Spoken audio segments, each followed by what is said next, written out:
My name is Audrey Winslow, and at 28, I spent my days as a medical malpractice attorney, dismantling fraudulent health claims and unearthing falsified patient records. My older sister Penelope called me a selfish bride. She said it while sitting at the head table of my own wedding, wearing a silk gown paid for by my canceled venue deposit. My parents backed her up. My mother added her favorite line, reminding 300 guests that Penelope needed this one perfect day before her illness took her away. And the elite concierge doctor Penelope was trying so hard to hide walked into the ballroom, went still, and shouted a sentence that cracked the evening wide open. What happened after that, what it cost Penelope, what it cost my parents, what it finally gave me permission to stop caring about, none of them saw coming. I barely did either. But I am getting ahead of myself. Welcome back to Luke Vengeance. Quiet stories about ordinary women, impossible families, and the moment the truth finally stands up on its own. How old are you, and what is the worst lie your family ever told you? Drop your age in the comments, and be sure to subscribe. Let me take you back to where it started. 2 weeks before the wedding, on a Thursday afternoon, I was standing in the vaulted tasting room of the Marion Country Club. I was finalizing the menu for my upcoming reception. The aesthetic represented a year of careful planning. Across the room, Penelope watched me with thin lips. Her own engagement to an aloof real estate developer named Carter lacked the grandeur she craved. Penelope thrived on being the center of attention. When the catering director handed me a sample of the truffle risotto, Penelope dropped her champagne flute. The crystal shattered against the polished marble floor. She collapsed, clutching her temples and gasping for air. The tasting room dissolved into panic. Paramedics arrived, but Penelope swatted them away. She weakly insisted on only seeing her private concierge physician, Dr. Elias Mercer. My parents dropped everything. My mother knelt beside Penelope, smoothing her hair, while ignoring me, standing just a few feet away. In that singular moment, my wedding ceased to exist in their minds. Less than 48 hours later, my mother summoned me to our family home in Radnor. The air inside the stone mansion felt heavy. My mother sat in the sunlit solarium staring into a pristine porcelain teacup. She delivered the ultimatum without looking me in the eye. I had to postpone my wedding indefinitely. Penelope had supposedly been diagnosed with a severe neurological deterioration. My parents argued that hosting a lavish celebration while Penelope fought for her health would be a scandalous display of insensitivity. My father paced near the windows. He said the mainline aristocracy would never forgive such a callous display. I pointed out that canceling a large event 2 weeks out incurs steep financial penalties. My father waved his hand dismissively, offering to cover the fees. He said we needed to keep the peace. I recognized the tactic immediately. My parents were not acting out of genuine medical concern. They were maneuvering to protect their fragile public image. They weaponized a crisis to enforce my compliance. I signed the cancellation paperwork that afternoon. But the quiet, analytical part of my mind, the part that dismantles fraudulent claims for a living, began to track the anomalies. I signed the cancellation paperwork and left the solarium. The silence in my car during the drive back to my apartment felt heavy. 4 days passed. The family group text became a shrine to Penelope. My mother sent hourly updates about her resting heart rate and her brave spirit. I decided to deliver a floral arrangement to Penelope. It was the expected social gesture. Her apartment was a sprawling penthouse in Center City, paid for by the Winslow Family Trust. When I walked in, she was lounging on a velvet sofa, scrolling on her phone with perfect posture. The moment the door clicked shut, she wilted. She let her phone drop and pressed the back of her hand to her forehead, feigning exhaustion. I set the flowers on the kitchen island. Beside the marble sink sat a stack of mail and a carelessly discarded discharge summary from Dr. Elias Mercer. I am a medical malpractice litigator. I read patient charts the way other people read morning newspapers. My parents always worshipped the medical profession. Growing up in a culture that idolized elite physicians, they viewed my law degree as a trivial afterthought. They practically built shrines to my brother upon his medical school acceptance, while treating my bar exam results like a minor clerical achievement. So I built a career holding their idols accountable. I learned how to cross-examine arrogance. I know what a genuine neurological diagnostic workup looks like. I glanced at the exposed page on the counter. The terminology was absurd. The prescribed medications contradicted the supposed severity of the symptoms she claimed to endure. More importantly, the billing codes listed at the top margin were wrong. They were codes for elective, holistic wellness treatments, vitamin drips, rejuvenation therapies, not diagnostic neurology. I recognized the pattern instantly. The symptoms Penelope described to our parents mirrored the rotting foundation of our family itself: phantom pains and selective physical weakness, a manufactured crisis designed to manipulate. I left the apartment a few minutes later. My grief over my ruined wedding evaporated. It was replaced by a cold, clinical focus. If Penelope faked a terminal crisis to hijack the family dynamic, the proof would not be found in tears. The truth lives in the paper trail. The scope of the manipulation broadened the following afternoon. I stopped by my parents' house to retrieve some leftover wedding centerpieces the florist had delivered early. The house was quiet. I walked past the mahogany study and paused. The door stood ajar. Inside, my father was pouring a scotch. Across from him sat Carter. Carter was the fiancé. He ran a mid-sized real estate development firm.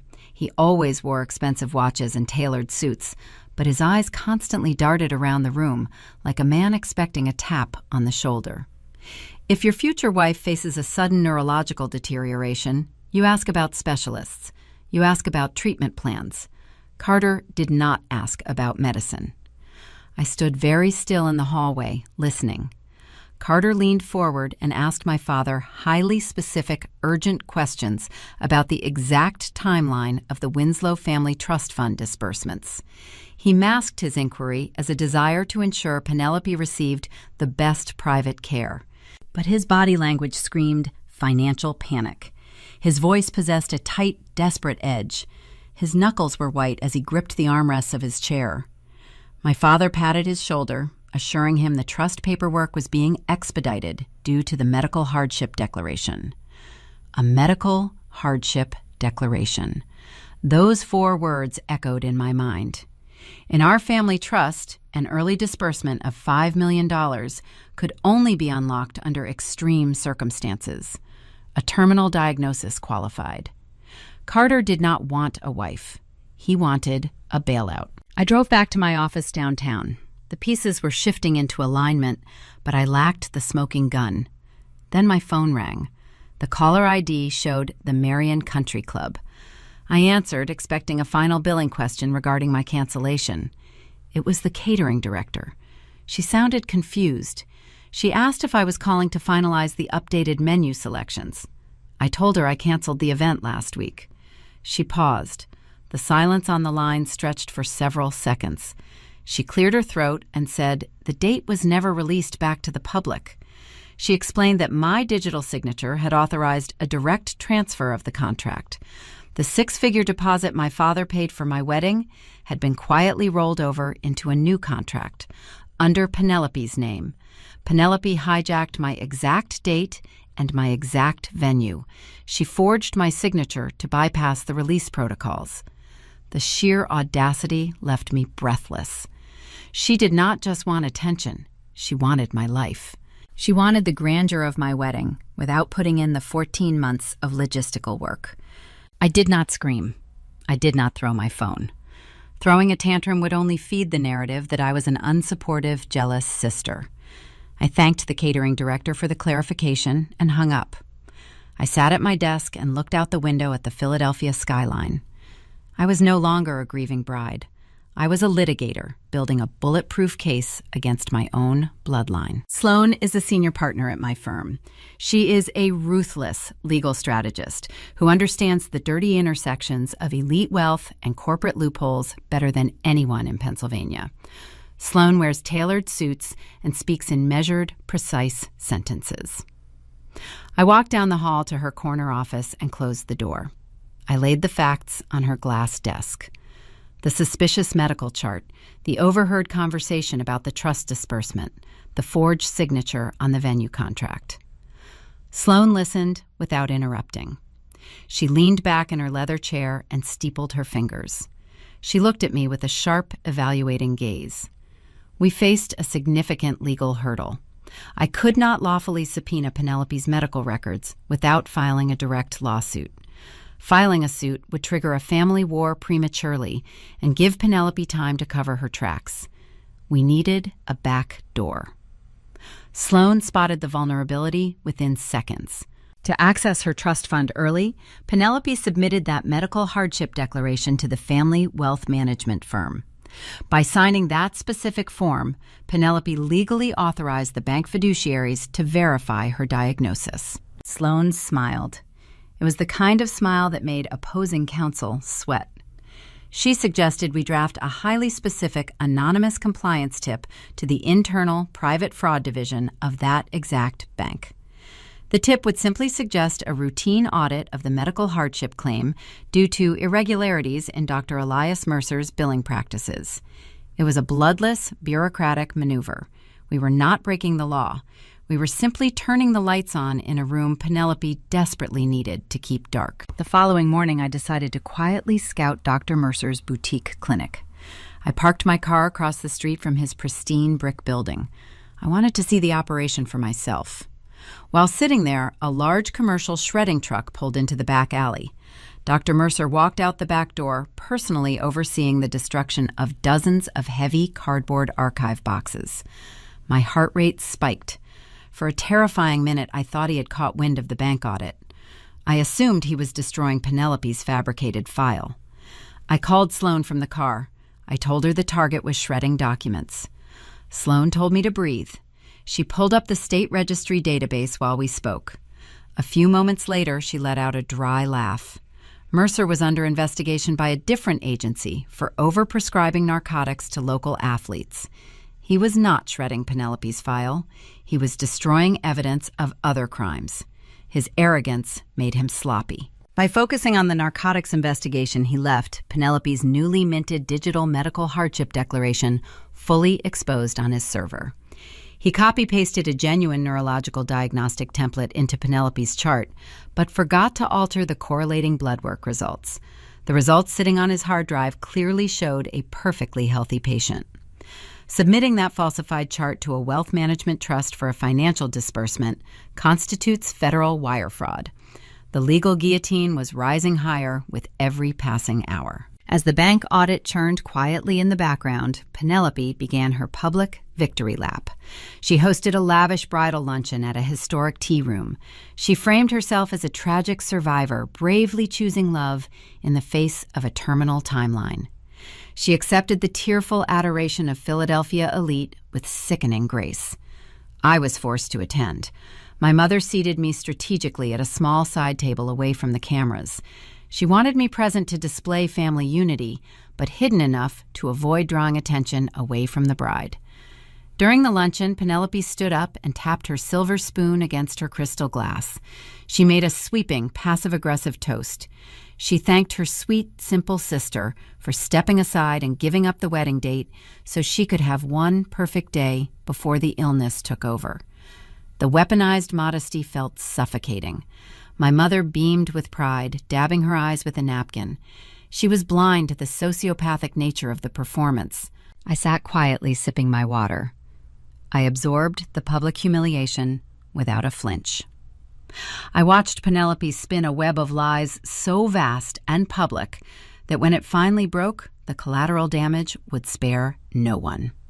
Every fake tear she shed and every sympathetic check the guests wrote added devastating weight to the impending legal consequences.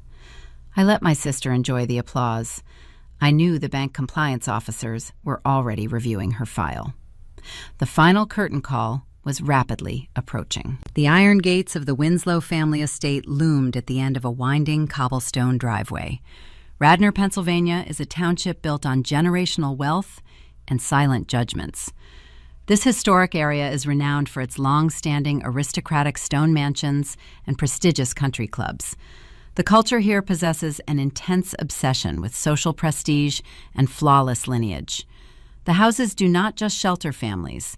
They project an image of untouchable perfection. I parked my car near the manicured rose gardens and walked toward the heavy mahogany front doors. Less than 48 hours had passed since Penelope executed her theatrical collapse at the tasting room. The air in the foyer smelled of lemon polish and expensive imported floral arrangements. Oil portraits of my ancestors lined the walls, watching me with cold, painted eyes. My footsteps echoed on the checkerboard marble floor as I made my way toward the back of the house. The silence felt engineered and oppressive. It was the kind of quiet that precedes a predetermined verdict. I found my parents in the sunlit solarium. The room featured spectacular floor-to-ceiling windows overlooking a pristine stretch of private woodland. My mother sat rigid on a tufted velvet settee. She held a fragile porcelain teacup, staring into the dark liquid as if searching for a favorable omen. My father stood near the glass panes with his hands clasped firmly behind his back. The atmosphere was thick with the scent of old money and manufactured grief. Neither of them looked up when I entered. They had already decided my fate before I crossed the threshold. Penelope was notably absent from the gathering. My mother whispered that my older sister was resting upstairs, heavily medicated, and fighting a brave, unseen battle. That vague phrasing immediately triggered a familiar warning bell deep within my professional mind. My father turned away from the window. He bypassed any traditional greeting and delivered the ultimatum with a chilling detachment. He stated that my wedding must be postponed indefinitely. He claimed Penelope had been diagnosed with a severe neurological deterioration. He said the condition was triggered by extreme emotional stress and required an environment of absolute tranquility. Hosting a lavish celebration while my sister fought for her basic motor functions, he argued, would be a catastrophic social error. The mainline elite would view our family as callous and self-absorbed. In this affluent subculture, an aristocratic wedding is not merely a celebration of love. It is a colossal symbol of social status and influence. Canceling such a momentous event is considered a shocking social scandal. Yet my parents feared that celebrating my joy would highlight their failure to protect their fragile golden child. They were willing to endure the scandal of a canceled wedding to avoid the perceived cruelty of ignoring Penelope. I stood my ground and approached the issue logically. I explained the devastating logistics of halting a 300-guest event merely 2 weeks before the scheduled date. The bespoke floral designs were already sourced from overseas growers. The caterers had procured rare, exclusive ingredients that could not be repurposed. Flights were booked by extended relatives traveling from Europe. I broke down the brutal financial penalties associated with such a late breach of contract. I told them the cancellation fees alone would rival the cost of a luxury sports car. I hoped the sheer financial waste would appeal to my father and his sharp business instincts. He dismissed my concerns with a quick, impatient wave of his hand. He offered to cover every single penalty fee from his personal wealth management accounts. He said he would write whatever checks were necessary to maintain the peace and protect the Winslow reputation. His willingness to burn thousands of dollars just to placate Penelope revealed the terrifying depth of their toxic favoritism. He was not protecting her physical health. He was protecting the pristine illusion of her perfection. When I continued to press for a specific medical diagnosis, his irritation flared into open hostility. Growing up in a culture that idolized elite physicians, my parents always worshipped the medical profession. They practically built shrines to my older brother upon his medical school acceptance, while treating my prestigious law degree like a trivial afterthought. Now my father viewed my analytical legal questions as a direct attack on his parental authority. He began to lecture me on family loyalty and moral duty. He paced across the antique Persian rug and brought up the Winslow Family Trust. The trust was a sprawling financial entity designed to secure our lineage for generations. My father used it as a conversational weapon to remind me of the strict ethical codes our ancestors established. He specifically highlighted a deeply buried forfeiture clause within the estate bylaws. He looked me directly in the eyes and recited the rule verbatim. Any beneficiary convicted of defrauding the estate or its appointed trustees automatically forfeits their entire financial share to the remaining siblings. He intended this legal trivia as a stern reminder of integrity. He wanted to shame me for prioritizing vendor deposits over family loyalty. He demanded I embody the honest, self-sacrificing values the trust demanded. He missed the staggering irony of his own lecture. He handed me a loaded weapon and told me to be careful where I pointed it. He placed a stack of venue cancellation authorizations on the glass coffee table. He uncapped a gold fountain pen and held it out to me.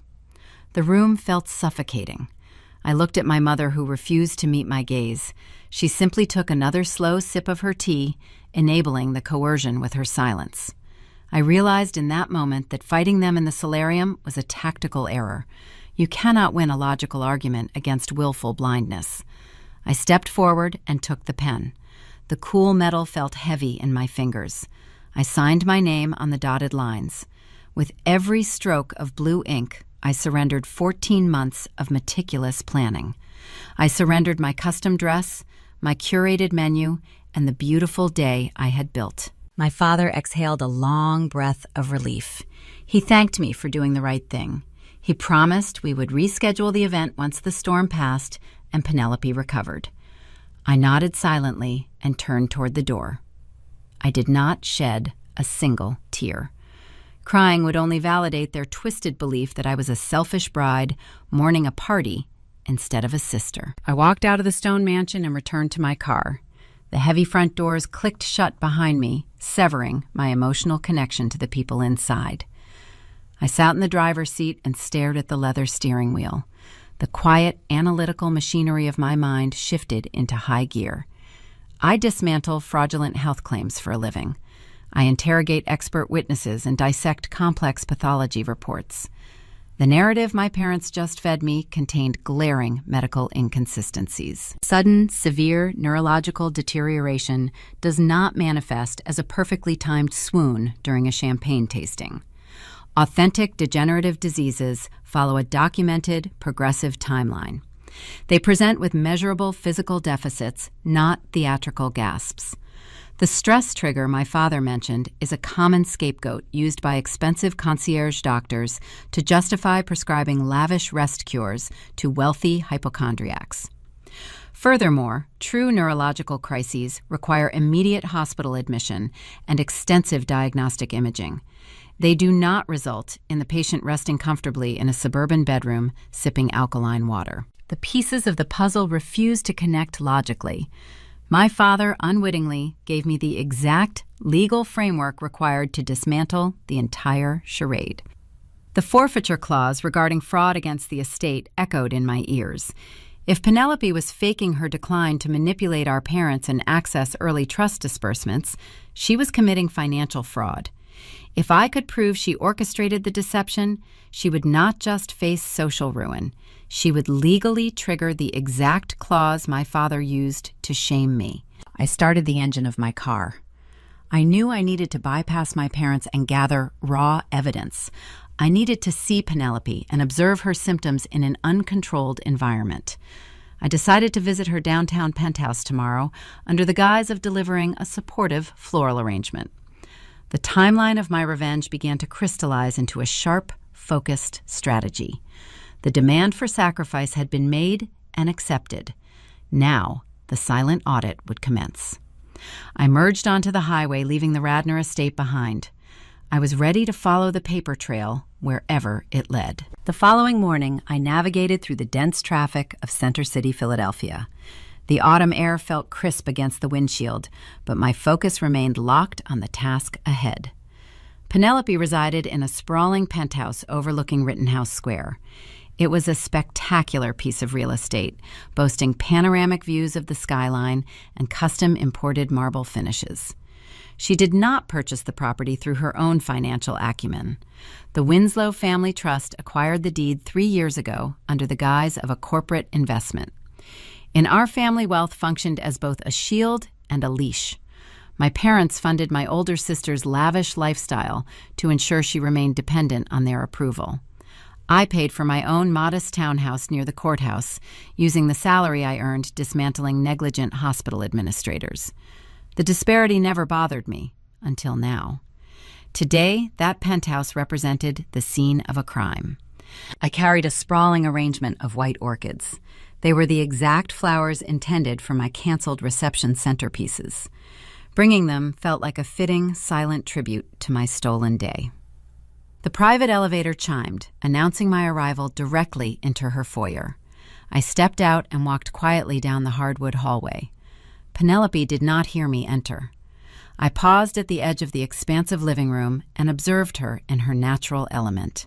She was lounging sideways on a curved velvet sofa. Her posture was relaxed and vibrant. She held a crystal glass of green juice in one hand while scrolling rapidly through her phone with the other. Her complexion glowed. Her eyes darted across the screen with sharp, focused energy. She looked like a woman preparing for a luxury vacation, rather than a patient battling a degenerative disease. My leather heel struck the floorboard. The sound echoed through the high-ceilinged room. Penelope jumped. The transformation happened in a fraction of a second. She dropped her phone onto the cushions and slumped downward. Her spine curved. Her vibrant energy evaporated, replaced by a sudden theatrical frailty. She pressed the back of her wrist against her forehead and let out a long, trembling sigh. She turned her head toward me, blinking slowly, as if the ambient daylight caused her profound physical agony. She whispered my name, using a breathy, fragile tone that sounded rehearsed. She thanked me for coming, claiming she felt too weak to stand and greet me properly. I stood there, holding the orchids, analyzing her physical performance. The sudden onset of lethargy lacked any physiological consistency. True neurological fatigue does not possess an off switch. It is a constant, suffocating weight. Penelope wore her exhaustion like a designer coat, slipping it on only when she possessed an audience. I offered a tight, polite smile and walked toward the expansive kitchen island to set down the heavy glass vase. The marble surface was cluttered with unread mail and expensive holistic face creams. Right in the center of the chaos sat a pristine white folder. It bore the embossed gold logo of Dr. Elias Mercer's boutique concierge clinic. The flap hung open, exposing the top sheet of a printed discharge summary. Penelope remained on the sofa, too committed to her performance of paralysis to realize what she had left out in the open. I am a medical malpractice attorney. I spend 60 hours a week deposing arrogant surgeons and exposing falsified patient histories. I read medical charts with the same fluent ease that musicians read sheet music. My eyes scanned the exposed page upside down while I arranged the orchid stems. The document presented a staggering display of medical incompetence. The terminology listed under the primary assessment was laughably vague. It detailed generalized nerve discomfort and idiopathic fatigue. It read like a web search history rather than a rigorous diagnostic workup from a premier physician. Authentic neurological charts detail nerve conduction velocities and specific reflex gradings. This paper contained nothing but subjective complaints. The glaring errors compounded in the treatment section. The prescribed medications fundamentally contradicted the supposed severity of the symptoms. If Penelope truly suffered from rapid neurological deterioration, a competent doctor would prescribe aggressive corticosteroids or targeted immunosuppressants. The paper listed a mild over-the-counter antihistamine and a proprietary blend of organic botanical supplements. You do not treat a degenerative crisis with chamomile and deep breathing exercises. Then my eyes locked onto the alphanumeric sequence in the top right margin, the billing codes. In the healthcare industry, current procedural terminology codes reveal the undeniable truth of a patient encounter. The codes printed on Penelope's chart were not for diagnostic neurology. They were billing codes for elective holistic wellness treatments. They represented intravenous vitamin drips and cosmetic rejuvenation therapies. This was the first undeniable pebble of truth. The discharge summary proved she never underwent a single magnetic resonance imaging scan or lumbar puncture. She paid an elite concierge doctor to formalize a temper tantrum. I stared at the alphanumeric codes, feeling a profound sense of clarity wash over me. The symptoms Penelope described to our parents mirrored the rotting foundation of the Winslow family itself. Phantom pains and selective physical weakness, a reality entirely manufactured and willfully blind to actual substance. Our parents demanded perfection, so Penelope supplied a flawless, elegant tragedy. She bought a boutique illness to secure their undivided worship and eliminate my wedding from the social calendar. I turned away from the kitchen island. I looked at my sister, still putting on her pathetic display of suffering on the velvet sofa. A few days ago, her actions broke my heart. Today, they merely activated my professional instincts. My grief evaporated entirely. It was replaced by a cold, clinical focus. The emotional manipulation no longer held any power over me. I realized that arguing with her or confronting our parents with mere suspicions would accomplish nothing. If Penelope faked a terminal medical crisis to hijack the family dynamic, the proof would not be found in tears or shouting matches. Liars can manipulate emotions, but they cannot manipulate timestamps. The truth was buried deep within the paper trail, and I knew exactly how to dig it up. I told Penelope to rest and recover. I kept my voice smooth and devoid of any accusatory edge. I played the role of the dutiful sister offering zero resistance. She smiled a weak, triumphant smile, believing she had successfully neutralized my presence. I walked back to the private elevator and pressed the lobby button. The heavy steel doors slid shut, separating me from the illusion. As I descended toward the street level, my mind began to construct a legal strategy. Faking an illness to gain attention is a psychiatric issue. But submitting falsified medical records to a generational wealth fund is a crime. I needed to understand the catalyst. Why did she choose this exact moment to stage her masterpiece? The wedding date theft provided the social motive, but the underlying financial mechanics felt unresolved.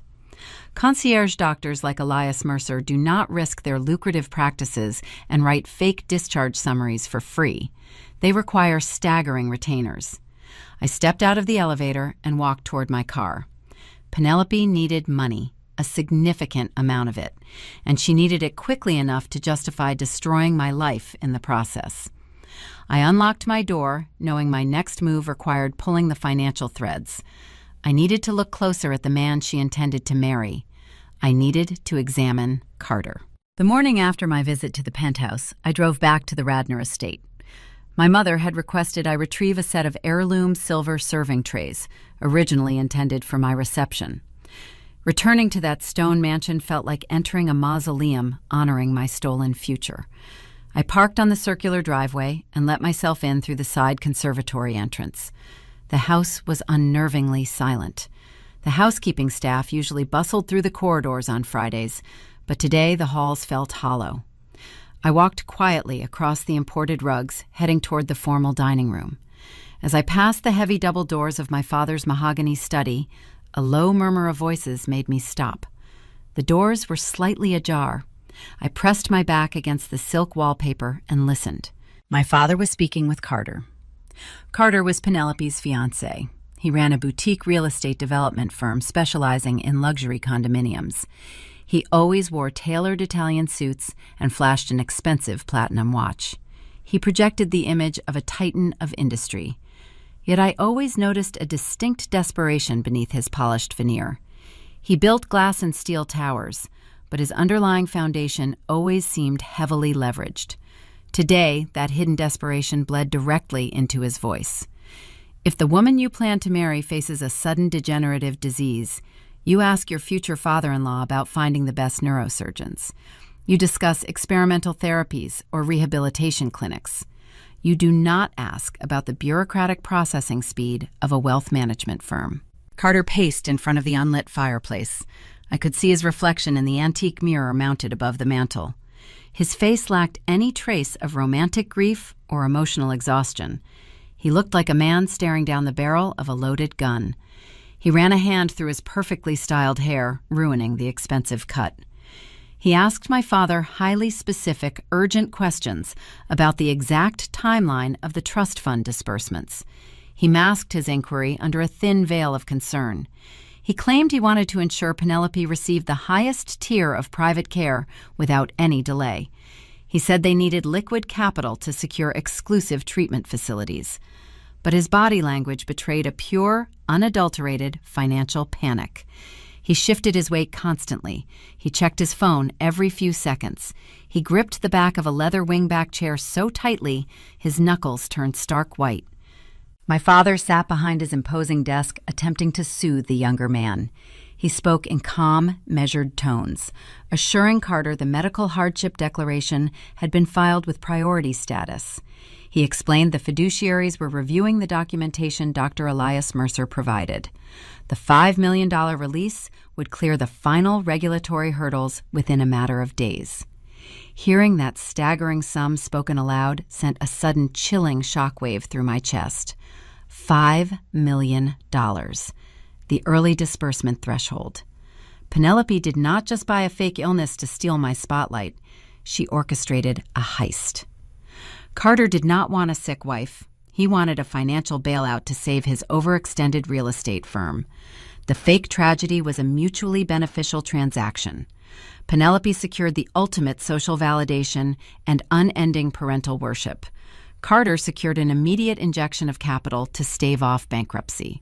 I backed away from the study doors. My leather soles made no sound on the thick carpet. I abandoned the silver serving trays and exited the mansion through the same side door. The pieces of their intricate deception were snapping together, forming a terrifyingly clear picture. I drove back to my downtown law office with my mind racing. The financial motive was locked firmly into place. The fraudulent medical chart served as the key to the vault. I just needed to understand how my canceled wedding fit into their timeline. They demanded I step aside out of respect for her health. Yet Penelope and Carter were still engaged.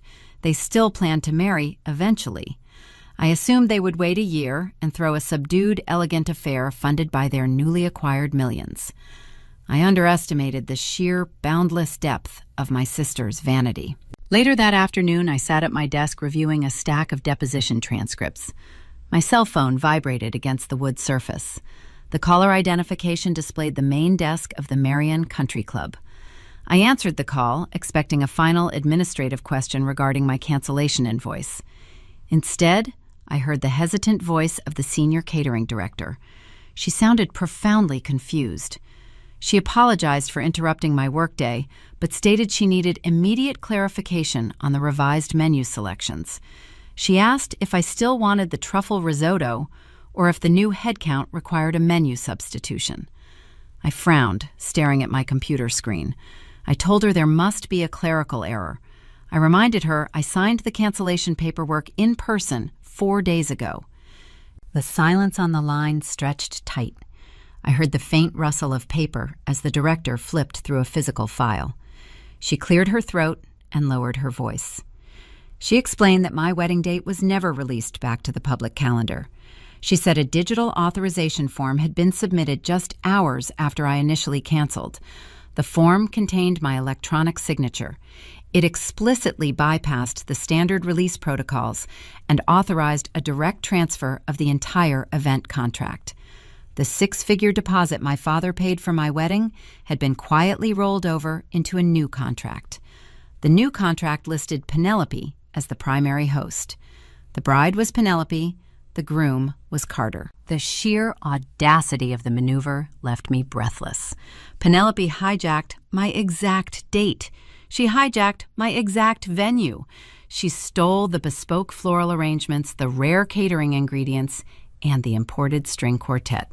She wanted the grandeur of my curated masterpiece without putting in 14 months of grueling logistical work. To achieve this, she committed identity theft. She forged my digital signature to execute a fraudulent contract transfer. She utilized the exact date I was forced to abandon to host her own stolen celebration. She intended to stand at the altar in 2 weeks, playing the role of the tragic dying bride, bravely marrying the man who stood by her side. It was a theatrical production designed to extract maximum sympathy and maximum wealth from the Philadelphia elite. I thanked the catering director for bringing the discrepancy to my attention. I requested she email me a complete copy of the revised contract for my personal records. I kept my voice perfectly level. I instructed her to proceed with the menu planning exactly as the new bride requested. I did not want to trigger any alarms. I ended the call and set my phone face down on the desk. I looked out the window at the sprawling city skyline. The pain of losing my wedding day vanished. The residual sting of parental betrayal evaporated. Emotional wounds require a heart willing to bleed. My heart had hardened into stone. I was no longer a grieving sister mourning a lost relationship. I was a litigator building a bulletproof case against a criminal conspiracy. Penelope and Carter were amateur thieves, playing a dangerous game with federal banking laws and forged legal documents. They believed my silence equated to submission. They assumed I would fade into the background out of a misplaced sense of family duty. They forgot what I do for a living. I expose liars. I destroy fabricated narratives. The emotional manipulation ended today. The forensic execution was about to begin. I needed to assemble the evidence. I needed a partner who understood the dark intersections of elite wealth and corporate loopholes. I picked up my phone and dialed the extension for the senior partner at my law firm. It was time to bring Sloan into the hunt. I walked into the polished glass lobby of my law firm. The air conditioning hummed a low, sterile note. I bypassed my own office and headed straight for the corner suite. Sloan sat behind a sprawling mahogany desk. Sloan did not practice family law. She orchestrated corporate executions. She was a senior partner who spent the last 3 decades dismantling the hidden assets of the Pennsylvania elite. She understood the dark intersections of generational wealth and corporate loopholes better than any litigator in the state. Her suits were always sharply tailored. Her gaze was evaluating and devoid of sentiment. I needed a partner who operated without emotional bias. I needed a strategist. I closed her heavy, soundproof door and engaged the deadbolt. Sloan looked up from her dual monitors. She noted my rigid posture and gestured toward the circular glass conference table situated in the corner of her office. I sat down and placed my unmarked manila folder on the transparent surface. I slid the documents across the glass one by one. I started with the email from the Marion Country Club catering director containing the revised event contract. I pointed to the digital signature line. Penelope had flawlessly replicated my electronic authorization to bypass the venue release protocols. She hijacked my date and my location. Sloan inspected the document. Her expression remained neutral. She picked up a silver pen and tapped it against the paper. Next, I presented the discharge summary I photographed at the penthouse. I explained the glaring discrepancies. I detailed the holistic wellness billing codes and the over-the-counter botanical prescriptions masquerading as a treatment plan for a severe neurological crisis. Sloan leaned forward. She read the alphanumeric sequences printed in the margins. A slow, sharp smile touched the corners of her mouth. She appreciated a well-constructed scheme, but she harbored a deep professional disdain for sloppy execution. "Identity theft and wire fraud," she murmured. She set the medical chart next to the forged venue contract. She asked me what I wanted to do with the information. I laid out the central legal hurdle. I wanted to destroy the fabricated narrative and expose the financial heist. But my hands were tied by procedural law. I could not lawfully subpoena Penelope's full medical history or Carter's corporate financial records without filing a formal civil lawsuit. If I filed a suit for the stolen venue deposit, it would become public record. The court filings would act as a glaring warning siren. Penelope would instantly play the victim, claiming her jealous sister was trying to ruin her final days. Carter would use the lawsuit to accelerate the trust disbursement, citing emergency legal fees. A premature confrontation would trigger a family war and give them ample time to cover their tracks or settle the matter quietly behind closed doors. We needed a back door. We needed a mechanism to freeze the money without revealing our hand. Sloan stood up and walked over to her floor-to-ceiling window. She looked down at the bustling downtown streets. She asked me which wealth management firm controlled the Winslow Family Trust. I gave her the name of the boutique financial institution that handled my ancestors' accounts for the past century. Sloan nodded. She knew their managing directors. She had tangled with their corporate counsel during numerous high-stakes divorce settlements. She understood their institutional paranoia. Banks managing billions of dollars do not care about family drama. They care about liability and federal compliance. Sloan turned around and identified the critical vulnerability in Penelope's plan. She explained the rigid mechanics of early trust fund disbursements. To access an 8-figure generational trust ahead of schedule, a beneficiary cannot simply ask for the money. They must submit a formal medical hardship declaration. This document is a sworn legal affidavit. By signing that specific form, Penelope triggered a mandatory verification process. She legally authorized the bank fiduciaries to audit her diagnosis to ensure the disbursement complied with the trust bylaws. She essentially waived her privacy rights to the compliance officers. Penelope assumed the bank would simply glance at the prestigious letterhead of Dr. Elias Mercer and wire the $5 million without asking questions. She relied on the assumption that wealth inherently buys trust. Sloan explained that we could use that exact arrogance against them. We did not need to attack Penelope directly. We just needed to point the bank's internal auditors toward the doctor. We moved to Sloan's computer terminal. We opened a secure, encrypted communication portal. Sloan guided me as we drafted a highly specific, anonymous compliance tip directed to the private fraud division of the wealth management firm. We crafted the language with surgical precision. We avoided any emotional language or accusations of family betrayal. We wrote it in the sterile, bureaucratic tone of a concerned healthcare administrator. The tip simply suggested a routine risk management audit of recent medical hardship claims linked to Dr. Elias Mercer. We cited concerning irregularities in his clinic billing practices. We highlighted the frequent use of holistic wellness codes on documents submitted for catastrophic diagnostic claims. We warned the bank that dispersing trust funds based on his potentially fraudulent medical charting could expose the institution to severe breach of fiduciary duty lawsuits from the remaining heirs.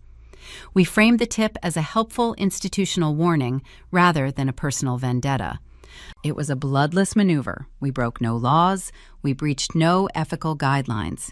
We merely turned the lights on in a room Penelope and Carter desperately needed to remain dark. Sloan reviewed the encrypted text one final time. She pressed the enter key, transmitting the anonymous tip directly to the highest-level compliance officers at the bank. The silent audit officially commenced behind closed doors. Sloan poured 2 glasses of sparkling water and handed one to me. She warned me that corporate audits follow a distinct, unpredictable timeline. The bank would move slowly at first, gathering internal documents and reviewing the bylaws. Then they would strike without warning. They would not call Penelope. They would target the weakest link in the chain of fraud. They would target the physician who signed his name to the lie. Sloan predicted that Mercer would feel the heat of the federal banking inquiry long before Penelope or Carter realized the trap had sprung. Sloan leaned against her desk and issued a strict directive. She told me to keep my distance from my parents and play the role of the defeated sister. She advised me to watch the doctor. If Mercer sensed a federal investigation closing in on his lucrative private practice, he would panic. A panicked man makes mistakes. He attempts to destroy evidence or create alibis. Sloan suggested I monitor his clinic to see how he reacted to the impending pressure. I finished my water and thanked Sloan for her strategic brilliance. I left her corner office feeling a profound sense of control. The emotional chaos of the past week was entirely replaced by the cold, satisfying logic of a legal trap. I rode the elevator down to the underground parking garage. My mind raced with the possibilities. I needed to know if the bank had already contacted Mercer. I needed to see his operation firsthand to understand how he handled his fraudulent records. I slid into the driver's seat of my car and typed the address of his boutique medical practice into my navigation system. I decided to conduct a quiet stakeout. I pulled out of the garage and drove toward his exclusive neighborhood, entirely unaware that I was about to witness a scene that would shift the entire investigation into a much more dangerous gear. The drive to the clinic took 20 minutes. Dr. Elias Mercer operated his boutique practice out of a restored brick carriage house in the affluent enclave of Chestnut Hill. Concierge medicine in Pennsylvania does not resemble a traditional clinical environment. There are no crowded waiting rooms or harsh fluorescent lights. Elite physicians like Mercer cater exclusively to politicians, corporate executives, and old money heirs who demand absolute discretion. Patients pay staggering annual retainers just to keep his private cell phone number saved in their contacts. In exchange, he provides bespoke diagnoses and unquestioning medical compliance. I parked my car across the street beneath the shade of an old oak tree. I turned off the engine and watched the tinted glass doors of his facility. I needed a tangible sense of his operation. I needed to know if the anonymous tip Sloan and I transmitted to the wealth management firm had triggered any visible panic. For the first 40 minutes, the carriage house remained undisturbed. A few luxury sedans pulled up to the discreet side entrance, discharging wealthy clients seeking vitamin infusions or discreet cosmetic touch-ups. I drummed my fingers against the leather steering wheel. The quiet residential street offered a serene backdrop to a high-stakes financial crime. Then the tranquil atmosphere fractured. A loud, rumbling diesel engine echoed down the narrow street. A sprawling commercial document destruction truck turned the corner and backed into the rear alleyway behind the clinic. The side of the truck featured the bold logo of a secure data disposal company. Two men wearing heavy canvas coveralls jumped out of the cab and unlatched the rear cargo doors, exposing a heavy industrial shredder. My breath caught in my throat. The heavy security door at the back of the carriage house swung open. Dr. Mercer stepped out into the afternoon humidity. He did not wear his signature tailored suit jacket or his pristine white lab coat. His shirt sleeves were rolled up to his elbows. A dark patch of sweat stained the collar of his expensive dress shirt. He looked agitated. He barked urgent instructions at the disposal crew, pointing toward a towering stack of cardboard banker boxes staged just inside the doorway.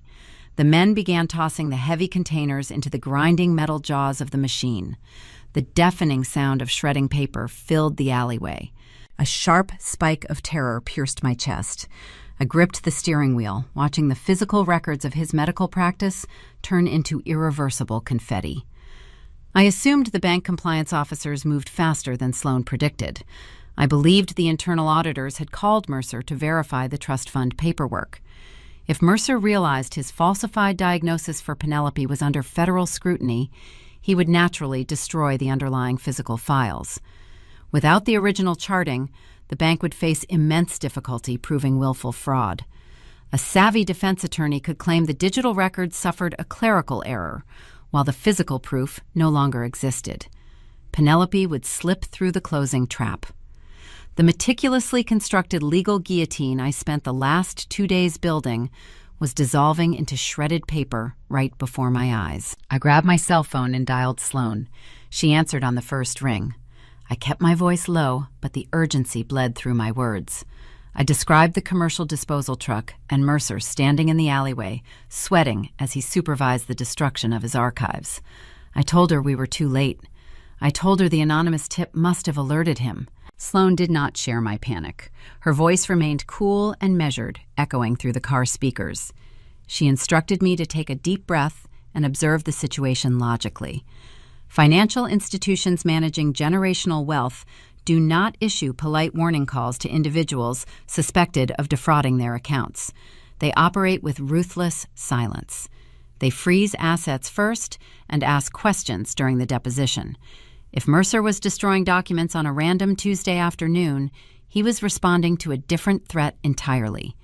Sloan told me to stay on the line while she accessed her secure investigative databases. I listened to the rapid, rhythmic clacking of her keyboard. I kept my eyes fixed on the alleyway. Mercer wiped his forehead with the back of his hand, his posture radiating sheer paranoia. A minute later, Sloan let out a low, sharp laugh. She explained that elite concierge doctors often diversify their illicit revenue streams. Mercer did not just cater to bored socialites faking neurological conditions. He catered to professional athletes. Sloan navigated a restricted state licensing portal and discovered a newly unsealed inquiry. The State Narcotics Control Board, working in tandem with federal agencies, had just launched an investigation into Mercer. They suspected him of running a highly lucrative prescription mill, over prescribing potent painkillers and performance-enhancing compounds to local sports figures. The revelation washed over me like a sudden wave of cold relief. Mercer was not shredding Penelope's medical history. He was incinerating years of illegal doping records and narcotic logs. The timing was a staggering coincidence that played perfectly into our hands. Penelope and her boutique illness meant nothing to him in that moment. Her $50,000 retainer was a trivial transaction compared to the impending threat of a federal drug trafficking indictment. He was entirely consumed by the narcotics raid. He forgot Penelope even existed. Because his attention was entirely consumed by the impending drug raid, he committed a fatal administrative error. Sloan explained the mechanics of digital health records. In his frantic rush to scrub his physical archives, Mercer left his electronic server wide open. He never double-checked the digital hardship declaration he submitted to the Winslow Family Trust. His arrogance bred a profound structural sloppiness.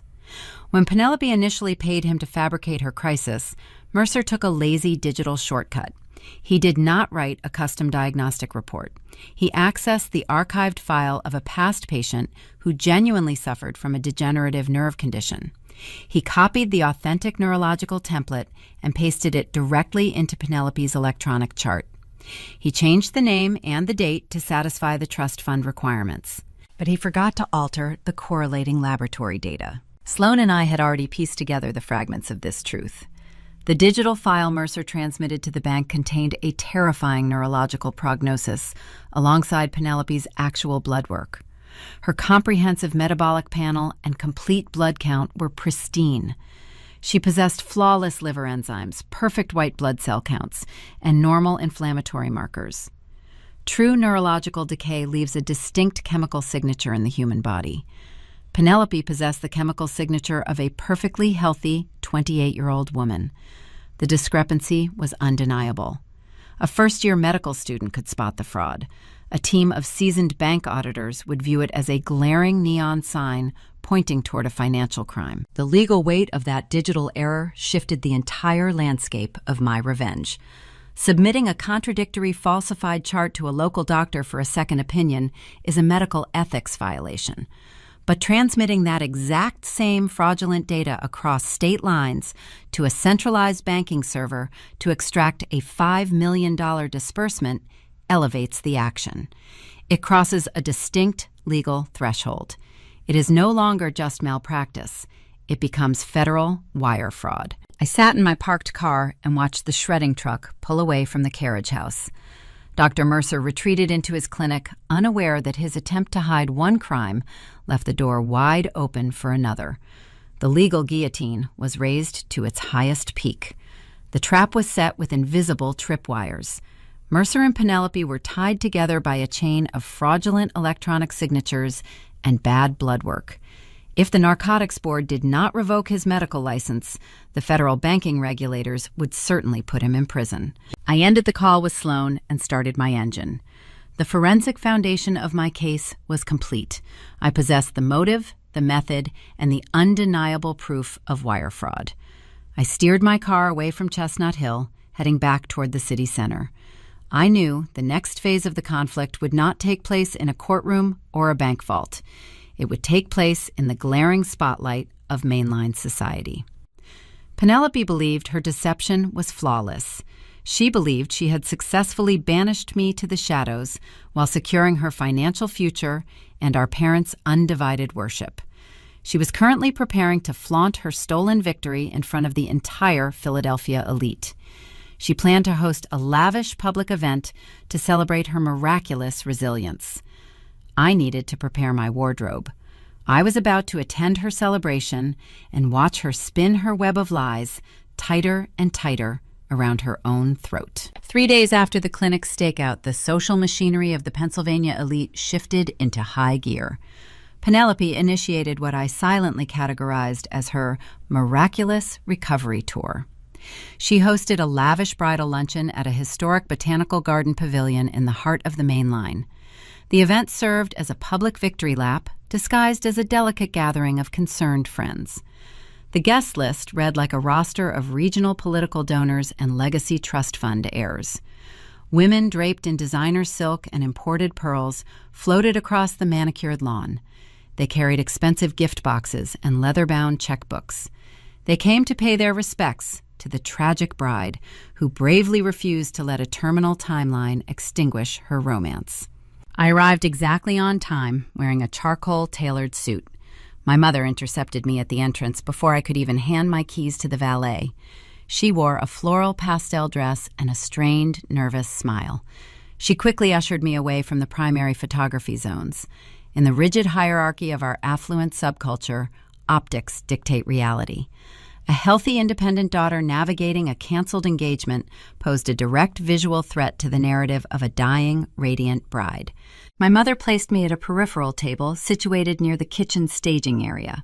I shared the assigned seating with distant, elderly cousins and the hired event coordinator. It was a calculated geographical exile. She required my physical presence to project an illusion of flawless family unity, but she needed me hidden in the shadows to prevent any distraction from Penelope. I took my designated seat without lodging a single complaint. I smoothed the linen napkin across my lap and watched the performance unfold. Penelope made her grand entrance 20 minutes late, ensuring every eye in the glass pavilion tracked her arrival. She wore a flowing white organza dress that highlighted her manufactured frailty. She leaned heavily on Carter, walking with a slow, deliberate hesitation. Carter played the role of the devoted anchor, gripping her elbow and whispering staged reassurances into her ear. The audience let out a collective, sympathetic sigh. The sheer, grotesque reality of the social posturing made my stomach tighten. These influential matriarchs prided themselves on their sharp instincts and ruthless social filtering. Yet they eagerly consumed the theatrical deception my sister served them. They lined up to embrace her, offering tearful blessings and handing over thick envelopes filled with monetary gifts. Each envelope contained a generous contribution intended to help the young couple build memories during their limited time together. Penelope accepted the envelopes with a trembling hand, pressing them to her chest. I sipped my sparkling water and observed the transaction from my isolated vantage point.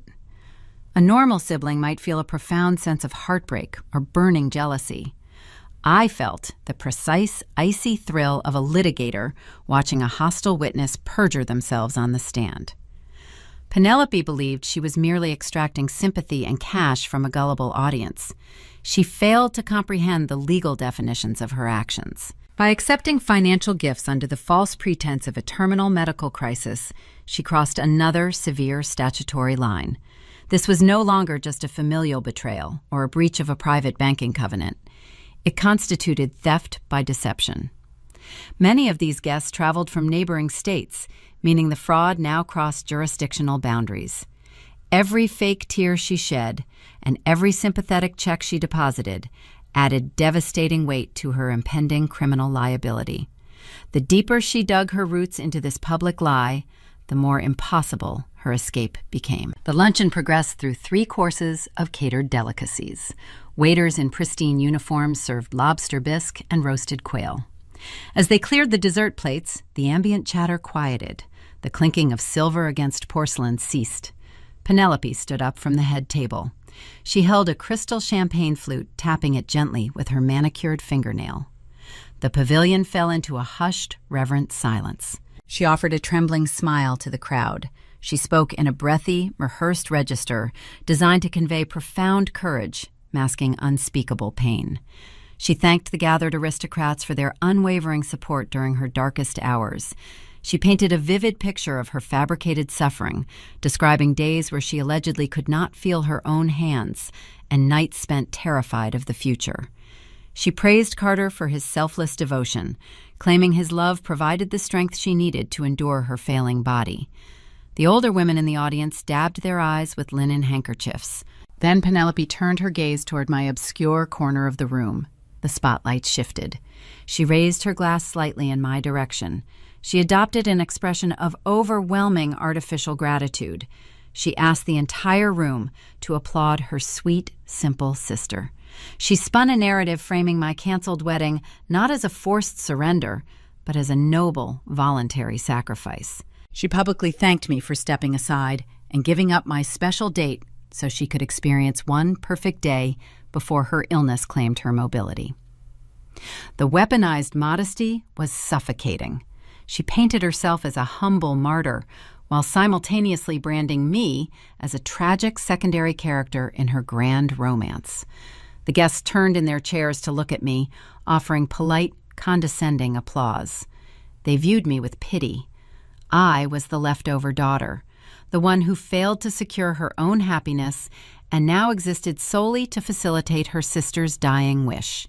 I looked away from Penelope and found my mother seated nearby. My mother beamed with unfiltered pride. Her eyes shimmered with genuine tears. She remained willfully blind to the sociopathic nature of the performance unfolding in front of her. She only saw the validation she craved. She saw the most powerful families in Pennsylvania validating her exceptional parenting and weeping for her golden child. The truth of my ruined 14 months of planning meant nothing compared to the intoxicating rush of this social triumph. I did not break eye contact with my mother. I offered a tight, polite nod, acknowledging the applause. I kept my face devoid of any readable emotion. I learned early in my career how to maintain strict neutrality while opposing counsel spun elaborate fictions in a courtroom. I absorbed the public humiliation without a single flinch. Reacting with anger would only validate Penelope's fiction. Showing any sign of distress would feed the narrative that I was a bitter, jealous woman, incapable of supporting my dying sibling. The applause faded. Penelope took a delicate sip of her champagne and gracefully returned to her seat. The luncheon resumed its soft, rhythmic hum. The trap tightened another notch. Penelope spun a web of lies so vast and so public that the eventual structural collapse would spare no one in her immediate orbit. The collateral damage would echo through the country clubs and boardrooms of Philadelphia for decades. I let my sister enjoy the warm glow of the spotlight. I knew the internal bank audit was already churning through the digital architecture of her fraud. The financial investigators were likely pulling Elias Mercer's billing history at that exact moment. The final curtain call was rapidly approaching. The higher Penelope climbed on her pedestal of fabricated martyrdom, the more destructive her inevitable fall would become. The event concluded an hour later. The guests departed in their chauffeur-driven sedans, leaving behind a mountain of expensive gifts. I gathered my purse and walked toward the exit, preparing to return to my quiet townhouse. My father intercepted me near the valet stand. His expression lacked the warm, tearful pride my mother exhibited inside the pavilion. His jaw was tight. His eyes darted around the emptying venue, ensuring no influential donors lingered within earshot. He gripped my elbow and steered me toward a secluded cluster of ornamental hedges, away from the lingering valets. He informed me we needed to have a private conversation regarding my designated role in the upcoming wedding ceremony. He demanded I report to the Radnor estate later that afternoon. He stated there were specific family obligations I still needed to fulfill to ensure the event proceeded without any disruptions. The tone of his voice indicated this was not an invitation. It was a summons. The public theater concluded, but the private extortion was about to begin. The drive from the Botanical Gardens back to the Radnor estate offered a quiet interlude before the impending storm. The afternoon sun filtered through the dense canopy of ancient oak trees lining the township roads. I gripped the leather steering wheel, feeling the steady hum of the engine beneath my hands. My father had issued a summons. He expected a swift, obedient arrival. I navigated the familiar winding driveway and parked near the side entrance of the stone mansion. The gravel crunched beneath my tires, signaling my return to the scene of my original surrender. I entered the house through the conservatory. The air inside felt distinctly colder than the autumn breeze outside. I walked past the silent, formal dining room and the dark mahogany study. I found my father waiting in the solarium. The room was a sprawling glass enclosure designed to capture the natural light and showcase the pristine woodland bordering our property. Typically, it functioned as my mother's sanctuary, filled with blooming orchids and wicker furniture. Today, it felt like an interrogation chamber.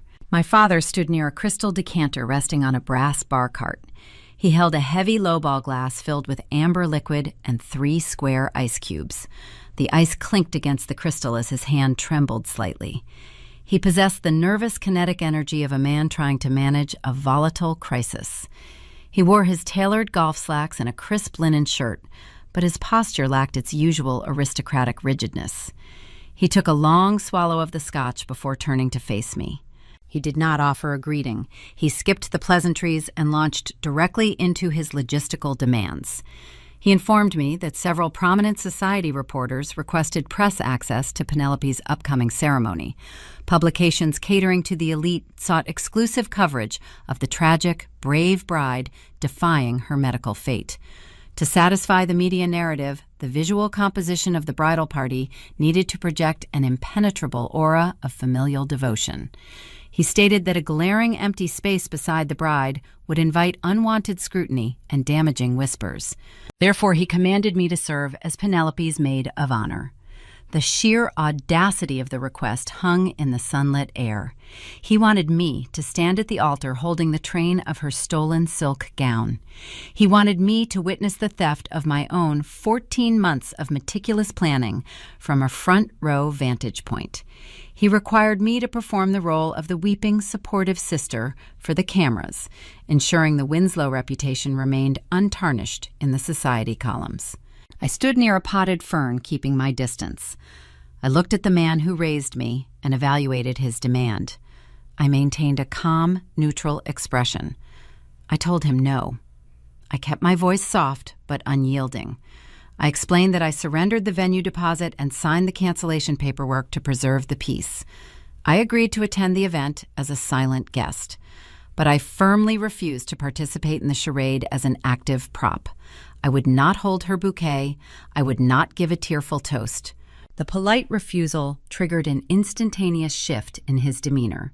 The paternal facade shattered. He slammed the heavy crystal glass down onto the brass cart. The loud crack echoed through the glass enclosure. The amber liquid sloshed over the rim, staining the polished metal.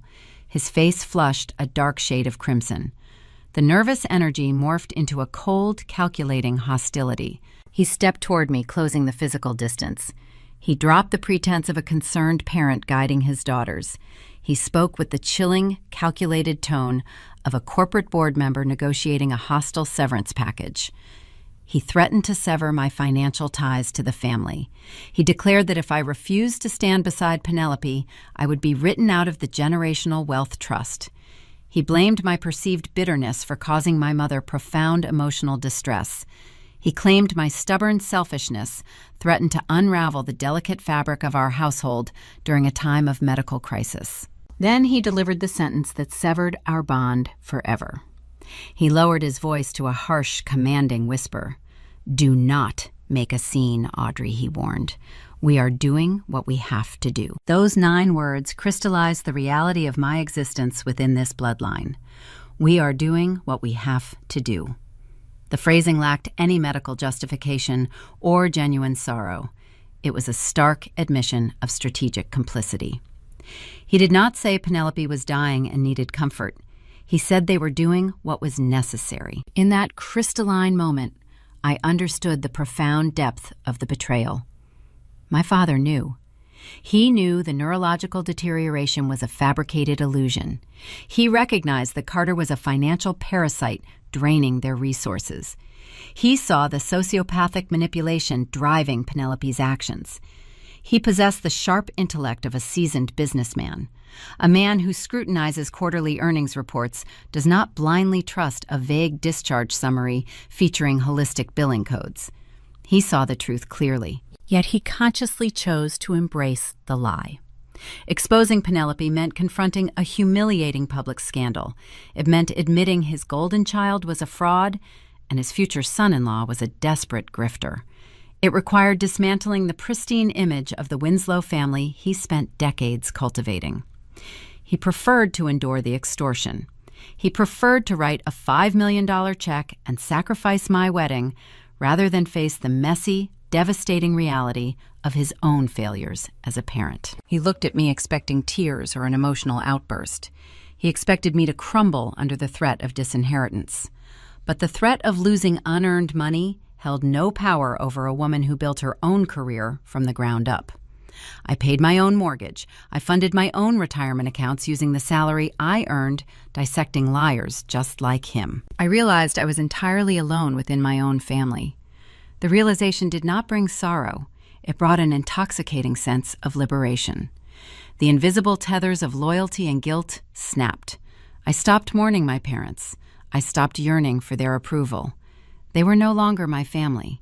They were simply collateral damage standing in the path of a forensic execution. I looked him directly in the eye. I kept my posture straight and my hands relaxed at my sides. I decided not to fight him in the solarium. Engaging in a screaming match would only validate his belief that I was an unstable, jealous sibling.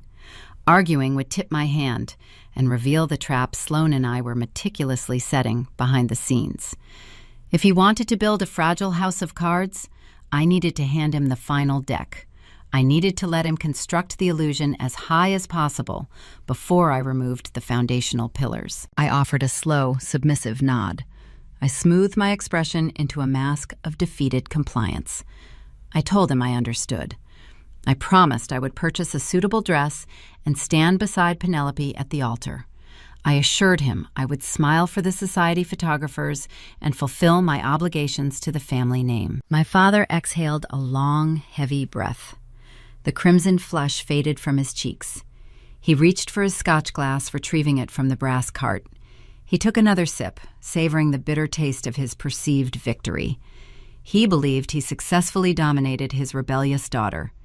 He praised my maturity and promised my cooperation would be remembered when the trust fiduciaries reviewed the annual disbursements. He dismissed me with a paternal pat on the shoulder. I turned around and walked out of the sunlit glass room. I navigated the dark corridors of the Radnor estate for the final time. I would never set foot in this mansion again under the guise of a loving daughter. The next time I crossed their path, it would be in a very public, very devastating arena. I pushed the heavy mahogany front doors open and stepped into the cool autumn air. I retrieved my phone from my purse as I walked toward my car. The emotional theatrics were officially concluded. The psychological warfare ceased. Only the rigid, undeniable mechanics of the financial audit remained. Sloan had promised to dig into the hidden ledgers of the real estate firm Carter managed. I needed the definitive proof connecting the impending bankruptcy to the rushed nuptials. I unlocked my vehicle and dialed her private extension. The time for gathering evidence in the shadows was rapidly shrinking. I needed to follow the money trail to its absolute source before the wedding day arrived. I navigated the downtown traffic with a singular, relentless focus. The emotional theater at the Radnor estate had concluded. The paternal threats and the calculated guilt trips no longer held any sway over my actions. I parked my car in the underground garage of my law firm and took the private elevator directly to the senior partner floor. My footsteps echoed against the polished marble corridor like a steady, ticking clock. I walked into Sloan's corner suite and locked the heavy soundproof door behind me. Sloan was waiting. Her dual monitors glowed with dense spreadsheets and cascading rows of financial data. She had spent the last several hours deploying forensic accounting software typically reserved for unwinding complex corporate embezzlements. While I was enduring my father's ultimatums in the solarium, Sloan was dissecting the hidden architecture of my sister's impending marriage. She gestured toward the empty leather chair opposite her desk. I sat down and waited for the verdict. Sloan did not mince words. She turned her monitor so I could view the intricate web of highlighted transactions and flagged corporate registries. She started with the groom. Carter projected the polished image of a visionary real estate titan. He attended the finest charity galas, wearing bespoke suits and custom timepieces. He commanded a firm that specialized in acquiring historic commercial properties and converting them into luxury condominiums. It is a business model requiring immense upfront liquidity and a flawless credit reputation. The public saw a thriving developer. Sloan uncovered a desperate gambler drowning in unmanageable debt. She traced his hidden ledgers through a labyrinth of shell companies and offshore holding accounts. Carter had severely overextended his portfolio. He leveraged his primary assets against a single, failing waterfront development project that was stalled by zoning disputes and soaring construction costs. To keep his firm afloat, he resorted to securing high-interest mezzanine loans from predatory private equity lenders. Those loans carried brutal penalty clauses. Sloan highlighted a specific column of red figures on the spreadsheet. The primary notes were maturing. Carter lacked the liquid capital to cover the balloon payments. According to the forensic projections, his development firm was exactly 30 days away from defaulting on its central obligations and tumbling into a chaotic Chapter 11 bankruptcy. The revelation stripped away the final layer of the illusion. Carter did not love Penelope. He did not care about her manufactured neurological deterioration. He was a drowning man looking for a life raft, and the Winslow family represented a buoyant reservoir of generational wealth. Sloan cross-referenced his impending default dates with the internal bylaws of our family trust. The synchronization was breathtaking in its sinister perfection. The early medical hardship disbursement totaled $5 million. That staggering sum provided the exact liquidity Carter required to satisfy his ruthless creditors and save his failing empire. The fake illness was not just a desperate plea for parental attention. It was a calculated, mutually beneficial corporate merger. Penelope desired the ultimate social validation. She craved the spotlight of a tragic heroine, and she possessed an insatiable urge to steal my curated reception. Carter needed an immediate cash injection to stave off his financial ruin. They formed a symbiotic alliance built entirely on fraud. Penelope secured the undivided worship of the Philadelphia elite, while Carter secured a fast-tracked wedding that would instantly unlock a massive financial bailout. But the forensic investigation did not end with the groom.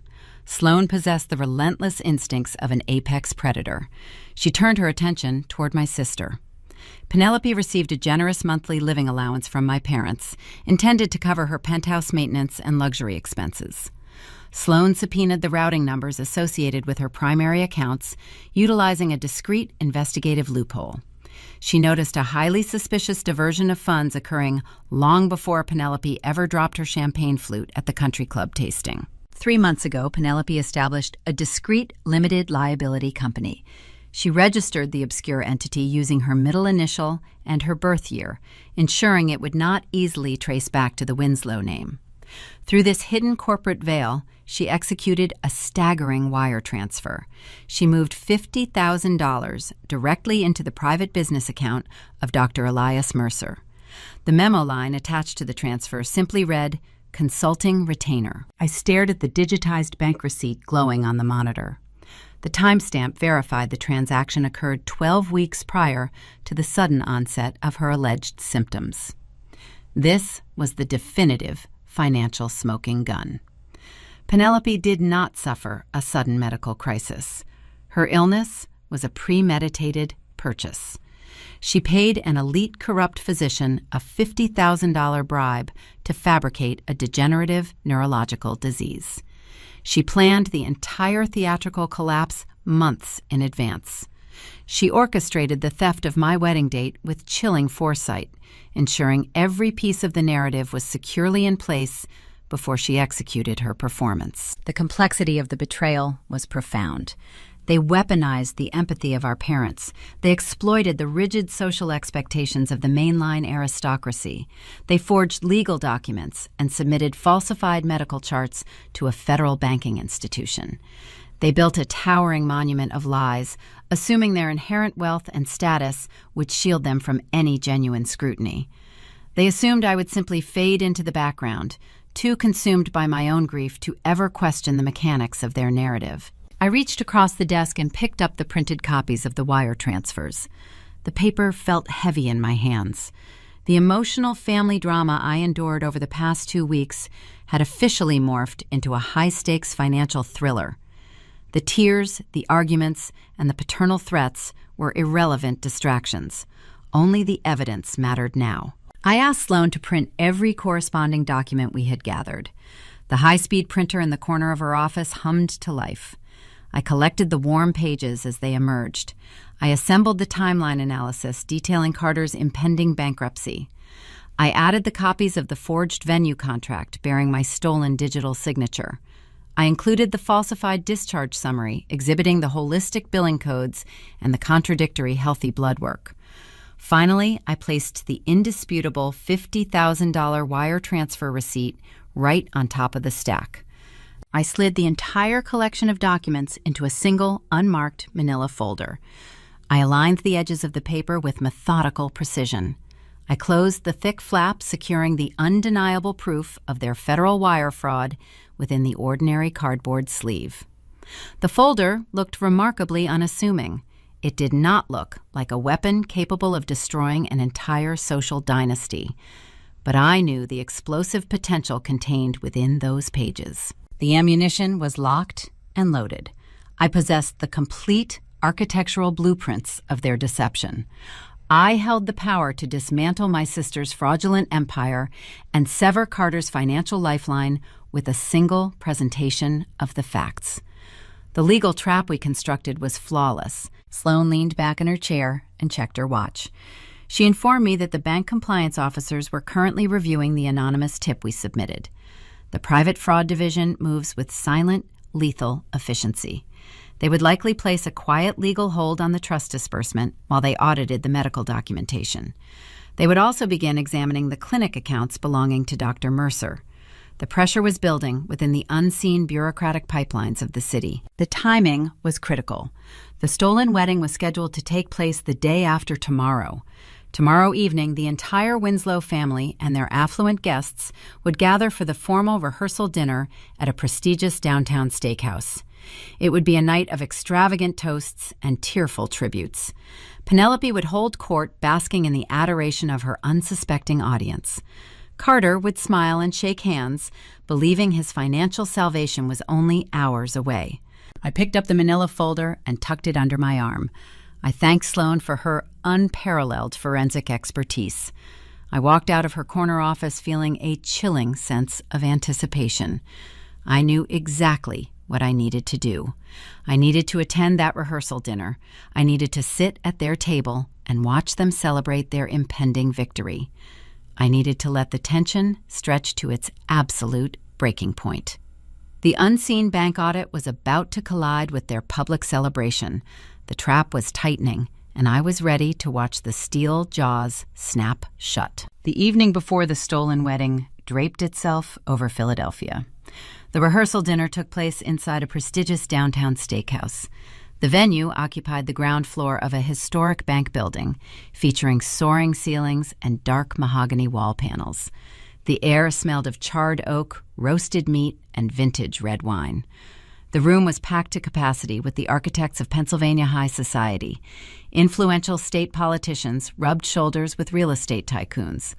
Old money matriarchs draped in diamonds sipped dirty martinis and whispered behind manicured hands.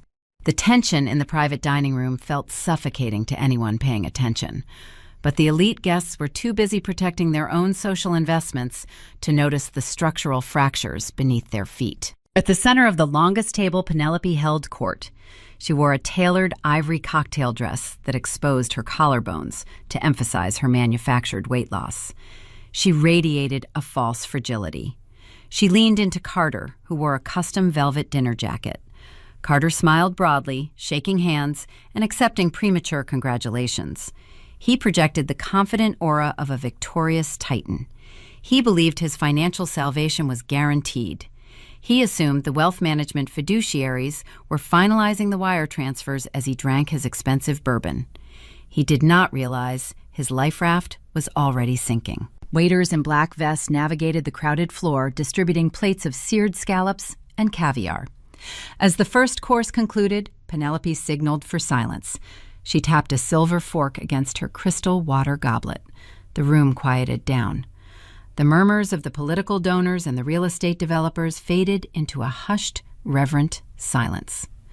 Penelope stood up slowly, leaning heavily on the edge of the table to simulate weakness. She smiled a brave, trembling smile for her captive audience. She began her speech by thanking everyone for their unwavering support during her darkest chapter. She recited the familiar script describing her terrifying diagnosis and her fierce determination to marry the man she loved. She painted Carter as a selfless hero. The older women in the room dabbed their eyes. My parents sat at the adjacent table, beaming with pride. They looked at Penelope as if she were a living saint. Then Penelope shifted her gaze toward me. I sat near the back of the room wearing my charcoal suit. She decided to use her public platform to inflict a final, calculated wound. She wanted to permanently cast me as the family loser in front of the entire Philadelphia elite. She raised her glass in my direction and adopted a tone of dripping, condescending gratitude. She thanked me for stepping aside. She called me her sweet, simple sister. She told the room how grateful she was that I possessed the humility to surrender my own modest wedding plans so she could experience one perfect day. She framed my coerced cancellation as a pitiful but necessary sacrifice.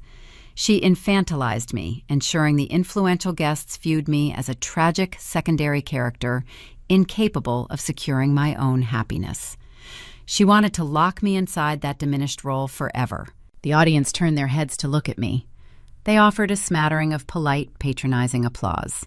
They pitied the girl who lost her venue and sat quietly while her dying sibling claimed the spotlight. I did not break eye contact with Penelope. I did not flush with embarrassment or lower my head. I learned long ago how to control my physical reactions during hostile cross-examinations. I stood up from my chair. I picked up my own crystal glass filled with sparkling water. I smoothed the lapels of my jacket. I offered the room a warm, radiant smile that reached my eyes. It was a genuine smile, born from the intoxicating knowledge of what was happening outside those mahogany walls. I raised my glass toward my sister. I kept my voice loud and perfectly clear, carrying across the quiet dining room. I proposed a toast. I said I wanted to drink to the absolute truth, whatever it may bring. The guests murmured their agreement, raising their glasses to echo the sentiment. My parents released a collective, audible sigh of relief. My father nodded at me, acknowledging my apparent submission. They believed my toast signaled my final surrender. They thought I had accepted my demotion to the shadows and embraced my role as the dutiful, quiet sibling. They raised their expensive wine to their lips, entirely unaware of the lethal double meaning hidden inside my words. I took a sip of my water and sat back down. I slipped my left hand beneath the heavy linen tablecloth and subtly checked the face of my silver wristwatch. It was 8 o'clock in the evening. The guests returned to their conversations. The waiters emerged from the kitchen carrying silver trays loaded with prime filet mignon and butter-roasted asparagus. The room hummed with the warm, self-congratulatory energy of extreme wealth. But while Penelope cut into her expensive steak, a bureaucratic bomb was already detonating across the city. To understand the sheer magnitude of the impending destruction, one must look at the events that transpired just 3 hours earlier. At exactly 4:55 in the afternoon, the Private Fraud Compliance Division of the Winslow Family Wealth Management Bank executed their audit. Financial institutions managing billions of dollars do not operate with dramatic flair. They operate with ruthless, silent efficiency. Acting upon the anonymous tips Sloan and I submitted, the senior compliance officers reviewed the digital discharge summary provided by Dr. Elias Mercer. The auditors spotted the holistic billing codes immediately. They cross-referenced the terrifying neurological prognosis with the pristine, healthy blood work. The undeniable evidence of federal wire fraud stared back at them from their computer screens. A bank will never disperse an 8-figure generational trust fund when glaring red flags indicate illegal activity. The liability is too immense. At 4:57, the senior fiduciary officer clicked a single button on his terminal. That single keystroke initiated a devastating chain reaction. The bank instantly froze the $5 million trust disbursement. They locked the funds deep inside an inaccessible holding account pending a full federal inquiry. Carter's financial life raft evaporated into thin air. He would not receive a single dime on Monday morning.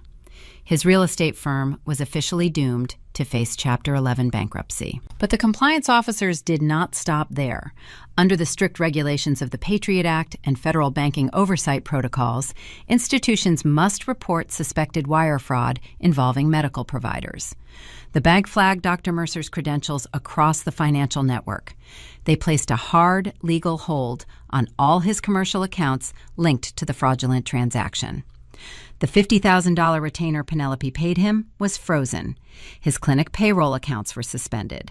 His personal credit lines were locked. Dr. Mercer was currently standing inside his boutique Carriage House clinic, unable to purchase a cup of coffee with his corporate card.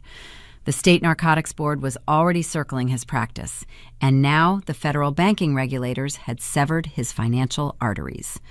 A man who caters to elite society relies entirely on his pristine reputation and liquid wealth. Without access to his money, he was a cornered, desperate animal. I looked around the private dining room. The politicians laughed. The matriarchs sipped their wine. Penelope touched Carter's arm, whispering a joke into his ear. They were all celebrating a victory that no longer existed. They were toasting a fortune that was already locked away inside a federal vault. The contrast between the warm, opulent steakhouse and the cold, sterile reality of the frozen bank servers was poetic. The trap had snapped shut. The heavy steel doors had locked from the outside. Penelope and Carter were sitting inside a burning building, and they could not even smell the smoke. I sliced a small piece of steak and placed my fork on the china plate. I needed to eat and maintain my strength.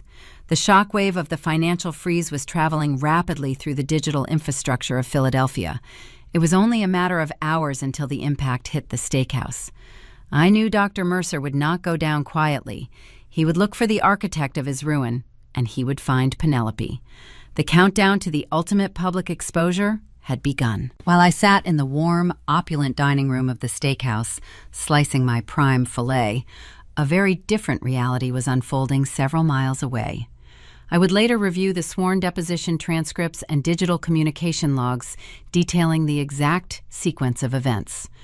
To comprehend the sheer catastrophic momentum of the impending collision, one must examine how Dr. Elias Mercer spent his Friday evening. Mercer resided in a pristine universe built on lucrative secrets and carefully guarded access. He clawed his way out of a working-class neighborhood, dedicating decades to medical school and residency programs solely to secure a position among the social elite. He viewed his wealthy patients not as individuals requiring healing, but as stepping stones to elevate his own status. He cherished his tailored suits, his imported luxury vehicles, and his exclusive memberships. That Friday night, he sat inside the velvet-upholstered lounge of a private metropolitan club.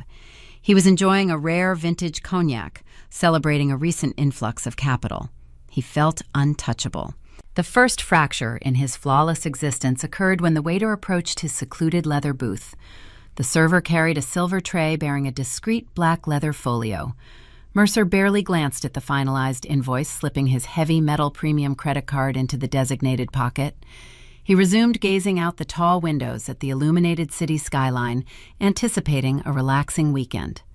5 minutes later, the waiter returned. The young man leaned down, keeping his posture deferential, and his voice pitched to a hushed, apologetic whisper. He informed the physician that the banking institution declined the transaction. Mercer felt a sudden, sharp prickle of irritation. He assumed the financial firm initiated a routine security protocol due to a recent string of high-value purchases. He offered a tight, dismissive smile and retrieved a secondary corporate card linked directly to his boutique clinic accounts. He handed the plastic to the waiter, instructing him to run the charge again. The server disappeared into the back corridors. The minutes stretched.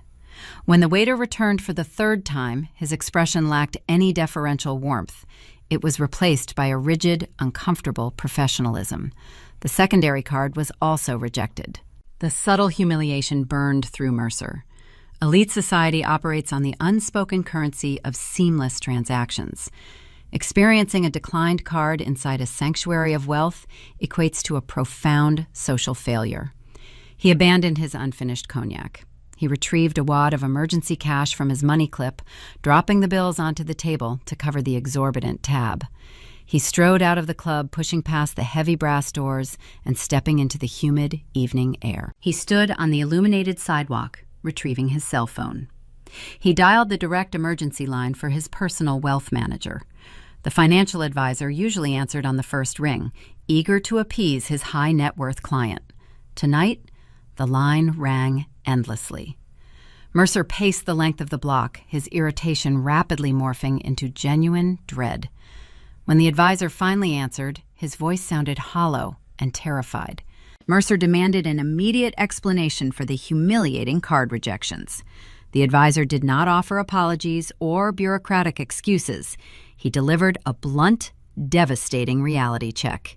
He informed the doctor that the federal compliance lawyers at the central bank initiated a comprehensive asset freeze. Every single account associated with the boutique carriage house clinic was locked. The personal portfolios, the offshore holding companies, and the business payroll ledgers were rendered entirely inaccessible.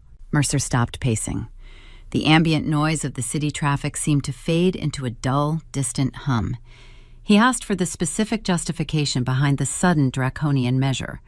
The wealth manager uttered 3 words that effectively ended the physician's career: federal wire fraud. The advisor explained that the internal banking auditors intercepted a highly suspicious medical hardship declaration linked to the Winslow Family Trust. The fiduciaries identified glaring inconsistencies within the diagnostic coding and the accompanying laboratory results. The institution formally flagged the paperwork as a fraudulent attempt to extract a $5 million disbursement. Because the documentation crossed digital state lines via the banking network, the jurisdiction shifted from a local medical board inquiry to a federal criminal investigation. The phone slipped a fraction of an inch in the doctor's sweaty grip. His pristine, lucrative world disintegrated on the sidewalk. He was already battling a covert state inquiry regarding his narcotic prescription habits. He knew he could potentially negotiate a suspended license or a hefty fine to resolve the drug charges. But federal banking fraud carried mandatory minimum sentencing guidelines. He was no longer facing a simple reprimand.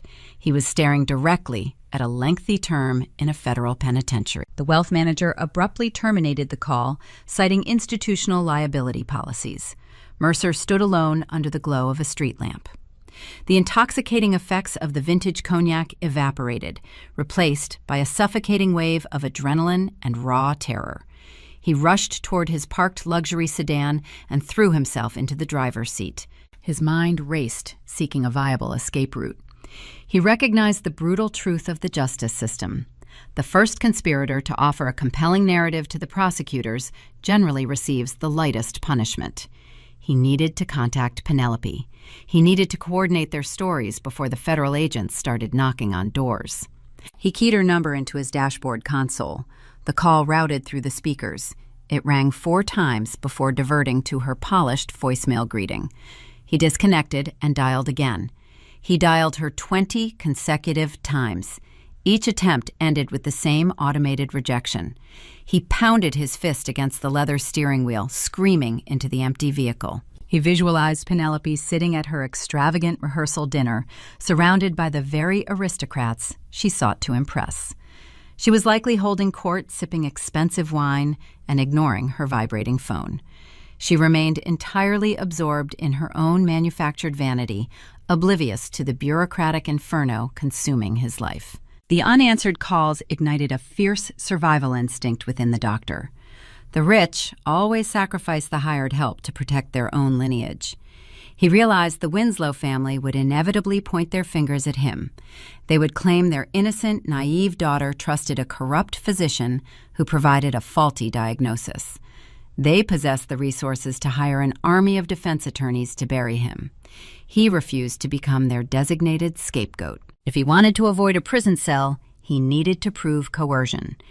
He needed to construct a narrative depicting himself as a victim of extortion. He would claim the powerful Winslow dynasty threatened to destroy his practice unless he supplied the falsified paperwork necessary to unlock their trust fund. To substantiate this defense, he required undeniable physical evidence of Penelope's pristine health. He needed to show the authorities the exact baseline metrics he was forced to conceal. Mercer started the engine and drove recklessly through the city streets, navigating toward his Chestnut Hill clinic. He arrived at the carriage house long after midnight. The building sat dark and silent. He bypassed the security alarms and rushed into his private office. He powered on his primary diagnostic server. His hands shook as he typed his encrypted passwords. He accessed Penelope's original archived file. He located the raw, unedited laboratory results, the comprehensive metabolic panels, and the baseline neurological evaluations. The data painted a flawless picture of a vibrant, healthy 28-year-old woman. He sent the documents to the high-speed printer. He watched the pages slide into the output tray, each sheet representing a tangible weapon against the impending indictment. He did not stop there. He accessed his encrypted accounting software. He printed the definitive ledger detailing the $50,000 wire transfer originating from Penelope's obscure shell company. The receipt verified the premeditated financial transaction that initiated the entire fraudulent scheme. He gathered the warm pages and shoved them into a heavy leather briefcase. He spent the remaining hours of the darkness pacing the floor of his office, stewing in a toxic mixture of dread and vengeance. He watched the sky lighten through the frosted glass windows. The sun rose, marking the morning of the stolen wedding. Mercer knew he could not wait for the federal agents to summon him. He needed to intercept the bride and force a confrontation before the ceremony commenced. He needed to leverage the evidence to extract a recorded confession or a guaranteed legal defense fund from the patriarch of the family. The polished, discreet society doctor vanished. He was replaced by a cornered, desperate man willing to burn down a country club to save his own skin. He grabbed his briefcase, exited the clinic, and steered his car directly toward the Marion Country Club. The timeline was rapidly converging on the altar. The morning of the stolen wedding dawned bright and crisp over the Pennsylvania suburbs. Frost clung to the manicured lawns of the Marion Country Club, reflecting the pale autumn sunlight. I parked my car near the rear service entrance and walked toward the grand stone clubhouse. As I stepped into the main foyer, the visual theft struck me with profound clarity. Every aesthetic detail framing the room represented 14 months of my own meticulous logistical planning. Cascading arrangements of rare white orchids and imported blue hydrangeas lined the sweeping dual staircases. The bespoke silk drapery framing the tall archways matched the exact fabric swatches I had painstakingly selected the previous winter. I had chosen the silver chargers, the crystal glassware, and the specific font for the menu cards. Penelope changed nothing except the illuminated monogram projected onto the ballroom floor. My envisioned celebration stood transformed into her stolen stage. The local aristocracy arrived in a steady, relentless stream of chauffeur-driven vehicles. Valets scrambled across the circular driveway to park imported sedans, while women, draped in designer cashmere, stepped delicately onto the cobblestones. The atmosphere hummed with extreme wealth and hushed performative grief. Guests exchanged somber nods, whispering their sympathies for the tragic bride. In this affluent enclave, tragedy functions as a unique social currency. Attending the wedding of a dying woman elevated their own perceived morality. They viewed their presence as a charitable act of high society solidarity. The foyer echoed with the clinking of heavy jewelry and the low murmur of practiced condolences. I bypassed the coat check, wearing my structured navy wool dress. The dark, heavy fabric offered a stark contrast to the pastel chiffon gowns floating through the corridors. My parents intercepted me near the entrance to the grand ballroom. My mother wore a pale silver gown, her face stretched into a tight, nervous smile that failed to reach her eyes. She gripped my arm with cold, rigid fingers, urging me to remain near the back rows during the upcoming processional. My father hovered just behind her, checking his expensive watch and scanning the incoming crowd for influential political donors. He offered a curt nod, instructing me to maintain a low profile and avoid drawing any unwanted focus away from my sister. He reiterated that the family required flawless optics today. I offered a placid, obedient smile. I assured them both I would play my designated role without causing a single disruption. They exhaled synchronized breaths of relief, believing the primary threat to their pristine public image was safely neutralized. Before taking my assigned seat, I walked past the second-floor bridal suite. The heavy oak door stood slightly ajar, spilling golden light into the hallway. I paused in the shadows, observing the theatrical production unfolding inside the room. Penelope sat before a gilded vanity mirror, flanked by a team of professional makeup artists and society photographers. She dabbed at the corners of her eyes with a delicate lace handkerchief, weeping photogenic tears for the flashing cameras. She narrated her fabricated struggle, ensuring the journalists captured every poignant quote about love conquering a terminal fate. When a photographer asked her to adjust her posture, she let out a sharp, staged gasp, gripping the edge of the table to simulate a sudden wave of neurological pain. The makeup artists cooed in sympathy, rushing to offer her a glass of sparkling water. The moment the camera lenses turned away to adjust the lighting, her expression hardened. She checked her reflection with cold, calculating vanity, ensuring the fake suffering had not smudged her mascara. Her performance was a staggering masterclass in sociopathic manipulation. The string quartet began playing the processional melody signaling the start of the formal ceremony. I descended the staircase and took my place in the designated wooden pew. The vaulted sanctuary rapidly filled with 300 influential citizens. These politicians, hospital administrators, and corporate executives believed they were witnessing a heartbreaking triumph of the human spirit. They adjusted their silk ties and settled into their seats, preparing to weep for the doomed couple. They had no idea they were sitting in a gallery functioning as an unwitting jury for a monumental fraud exposure. The heavy doors swung open, and Penelope began her slow, hesitant walk down the long aisle. Carter met her at the altar, projecting the aura of a devoted, protective anchor. The officiant delivered a sermon emphasizing resilience and the sacred bond of enduring love during times of unimaginable medical hardship. The sheer hypocrisy of the spoken vows echoed off the stone walls. Carter pledged his eternal devotion to a woman he merely viewed as a $5 million corporate bailout. His eyes darted nervously toward the audience, masking his internal panic regarding his bankrupt real estate firm. Penelope promised to cherish a man she utilized solely to fast-track her own social martyrdom. She gripped his hands tightly, performing the role of the frail, dependent bride. Several guests in the surrounding pews sniffled quietly, dabbing their eyes with expensive linen squares. I sat perfectly rigid on the wooden bench. My expression remained an impenetrable mask of cool detachment. I did not bow my head during the prayers. I did not applaud when the officiant pronounced them husband and wife. I simply watched the transaction finalize. The legal covenant bound them together, meaning their financial liabilities were now hopelessly intertwined. The trap Sloan and I built required this exact legal union to maximize the impending destruction. If Carter saw his firm collapse tomorrow, Penelope would be tethered to the wreckage.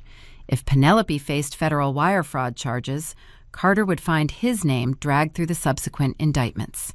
The newly minted couple walked back up the aisle amidst a shower of white rose petals. The attendees transitioned toward the cocktail lounge, leaving the sanctuary empty. I remained in my seat for a long moment, letting the quiet settle over the room. The emotional theater of the ceremony had officially concluded. The tears were dried, and the photographs were captured. The final act of the day belonged to the forensic evidence secured inside the unmarked manila folder resting inside my leather tote bag. Precision timing dictated the success of the impending collision. Sloan had monitored the federal banking portals throughout the morning, confirming the hard freeze remained active on Dr. Elias Mercer and his clinic accounts. A man stripped of his wealth and facing an imminent federal prison sentence does not wait patiently for a formal invitation. I retrieved my phone and checked the exact time. The reception dinner would commence in exactly 20 minutes. I stood up, smoothing the wrinkles from my navy skirt. As I exited the sanctuary and walked toward the grand ballroom foyer, I noticed a distinct commotion near the valet stand outside the expansive front windows. A dark luxury sedan was parked haphazardly across the designated fire lane, with its driver's side door hanging wide open. The concierge doctor was already in the building. The inevitable shockwave was currently hunting for the bride. The transition from the cocktail lounge into the grand ballroom unfolded with practiced, aristocratic grace. The 300 guests filtered through the gilded archways, finding their assigned seats at tables draped in imported ivory silk. The room hummed with the quiet, self-congratulatory privilege of the mainline elite. Waiters in pristine white coats moved seamlessly between the chairs, pouring expensive vintage champagne into crystal flutes. The glow of the overhead chandeliers cast a warm amber light across the floral centerpieces I had painstakingly designed over a year ago. It was a visual masterpiece, stolen and repurposed to frame a lie. Penelope and Carter took their places at the center of the sprawling head table. The spotlight tracked their movements, bathing them in a curated, radiant glow. Penelope adjusted the bodice of her silk gown, smiling weakly at the admiring crowd. Carter sat close beside her, gripping her hand to project the image of a devoted protector. He looked around the room, calculating the net worth of the assembled politicians and corporate tycoons. He believed his own financial salvation sat just hours away, securely locked inside the family trust fund. I sat at the far end of the head table. My structured navy wool dress served as armor against the suffocating sentimentality washing over the room. I placed my unmarked manila folder flat on the white tablecloth, positioning it right next to my water goblet. The cardboard sleeve felt heavy, containing the printed wire transfers, the falsified medical charts, and the timeline of Carter's impending bankruptcy. I rested my hands in my lap, keeping my posture perfectly rigid. I did not engage in small talk with the distant relatives seated nearby. I fixed my gaze on the heavy oak double doors located at the far end of the ballroom. My father stood up from his chair to deliver the customary welcoming toast. He buttoned his tailored suit jacket and picked up a silver spoon, tapping it gently against the rim of his champagne flute. A sharp, ringing sound echoed through the vaulted ceiling, cutting through the ambient chatter. The string quartet stopped playing. The room fell into a hushed, reverent silence. Every eye in the ballroom shifted toward the patriarch of the Winslow family. My father built his legacy on careful optics. He spent his entire career navigating boardrooms and country club politics, learning how to manipulate public perception to his advantage. This toast represented the crowning achievement of his lifelong dedication to appearances. He possessed the opportunity to frame his family as a paragon of strength and unwavering devotion in front of the most influential citizens in Pennsylvania. He cleared his throat and adjusted the microphone standing before him. He began his speech with a slow, measured cadence designed to evoke profound emotion. He spoke of life throwing unexpected, cruel obstacles into our paths. He detailed the sudden, terrifying diagnosis that cast a dark shadow over his eldest daughter. He utilized carefully selected adjectives, painting Penelope as a tragic heroine, facing an insurmountable medical mountain with breathtaking grace. He paused at all the right moments, allowing the gravity of his words to sink into the captive audience. The elite guests hung on his every syllable. Elderly matriarchs dabbed their eyes with lace handkerchiefs. Corporate executives nodded in solemn agreement. They eagerly consumed the narrative, validating their own presence at this heartbreaking event. Penelope leaned her head against Carter's shoulder, gazing up at her father with wide, tear-filled eyes. She played the role of the fragile, dying bride with staggering commitment. The hypocrisy radiating from the podium felt suffocating. My father knew the truth. He knew the neurological deterioration was a fabricated illusion purchased with a $50,000 bribe. He knew Carter was staring down a brutal Chapter 11 bankruptcy. He consciously chose to endorse the deception rather than face a messy public scandal. He preferred to sacrifice my wedding and write a $5 million check to preserve this exact moment of pristine social validation. I sat still, observing the theatrical production reach its crescendo. I monitored the passage of time, counting the seconds in my head. The federal compliance officers froze the banking accounts late yesterday afternoon. The shockwave of that administrative action was currently hunting for a target. Dr. Elias Mercer realized his lucrative practice, his offshore holding companies, and his personal credit lines were locked by federal regulators. I saw his abandoned luxury sedan parked haphazardly outside the venue just minutes ago. The impending collision was no longer a theoretical projection. It was a physical reality standing somewhere inside the clubhouse. My father raised his crystal flute high into the air. The spotlight caught the golden bubbles rising in the glass. He asked the 300 assembled guests to stand and raise their own glasses. He proposed a toast to bravery in the face of unimaginable tragedy and to the enduring power of true love. The audience rose from their chairs in unison. The rustle of expensive fabric filled the silent room. Carter smiled, his chest swelling with premature victory. Penelope offered a trembling, radiant beam of gratitude toward the crowd. The string quartet lifted their bows, preparing to play a swelling, triumphant chord the moment the glasses touched. I kept my hands resting flat on the table near the manila folder. I did not stand up. I kept my eyes locked on the back of the room. A sharp, jarring commotion echoed from the marble foyer. The sound breached the heavy walls of the ballroom, disrupting the curated peace. It started as a low, indistinct shout, followed by the distinct thud of a physical scuffle. The guests nearest the back row turned their heads, frowning in confusion at the uncharacteristic disruption. Country club security guards yelled urgent commands, attempting to restore order. The strict protocol of the mainline enclave dictated that noise and chaos must never infiltrate a formal dining room. Yet the auditory intrusion grew louder. The string quartet faltered, lowering their instruments in uncertainty. The silence stretched tight, pulling the tension in the room to its breaking point.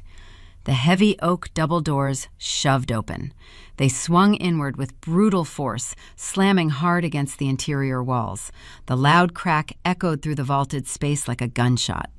Dr. Elias Mercer stood in the entryway. The narrative timeline snapped shut, looping perfectly back to the opening hook.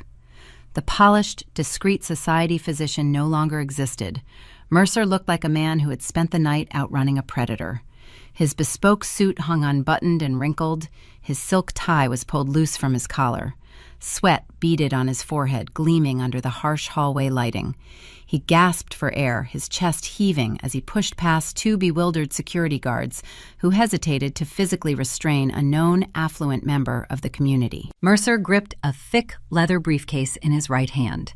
He marched straight down the center aisle, ignoring the sea of shocked faces and the spilled champagne. He cared only about the looming threat of federal prison. He bypassed the terrified guests, his leather dress shoes clicking an erratic, panicked rhythm against the polished floorboards. The guests seated at the tables closest to the center aisle shrank back as Mercer stormed past them.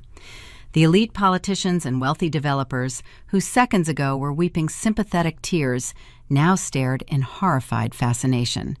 Whispers erupted across the room, spreading like a sudden fire through dry brush. This was the exact type of unscripted chaos the aristocracy spent millions of dollars to avoid. They paid for velvet ropes and private security to keep desperation outside their walls. Seeing it march directly toward the head table paralyzed them. I observed the scene with cold, detached satisfaction. Every element of the trap functioned precisely as Sloan and I designed it. We utilized the Bank Compliance Division as an invisible weapon, pointing it toward the weakest link in the conspiratorial chain. We knew a corrupt physician facing the loss of his medical license and the seizure of his assets would never quietly accept his fate. He would hunt down the client who dragged him into a federal wire fraud investigation, seeking leverage. Penelope dropped her lace handkerchief. The color drained from her face, leaving a stark, genuine pallor that shattered her carefully applied makeup. She stood frozen at the head table, staring at the approaching doctor.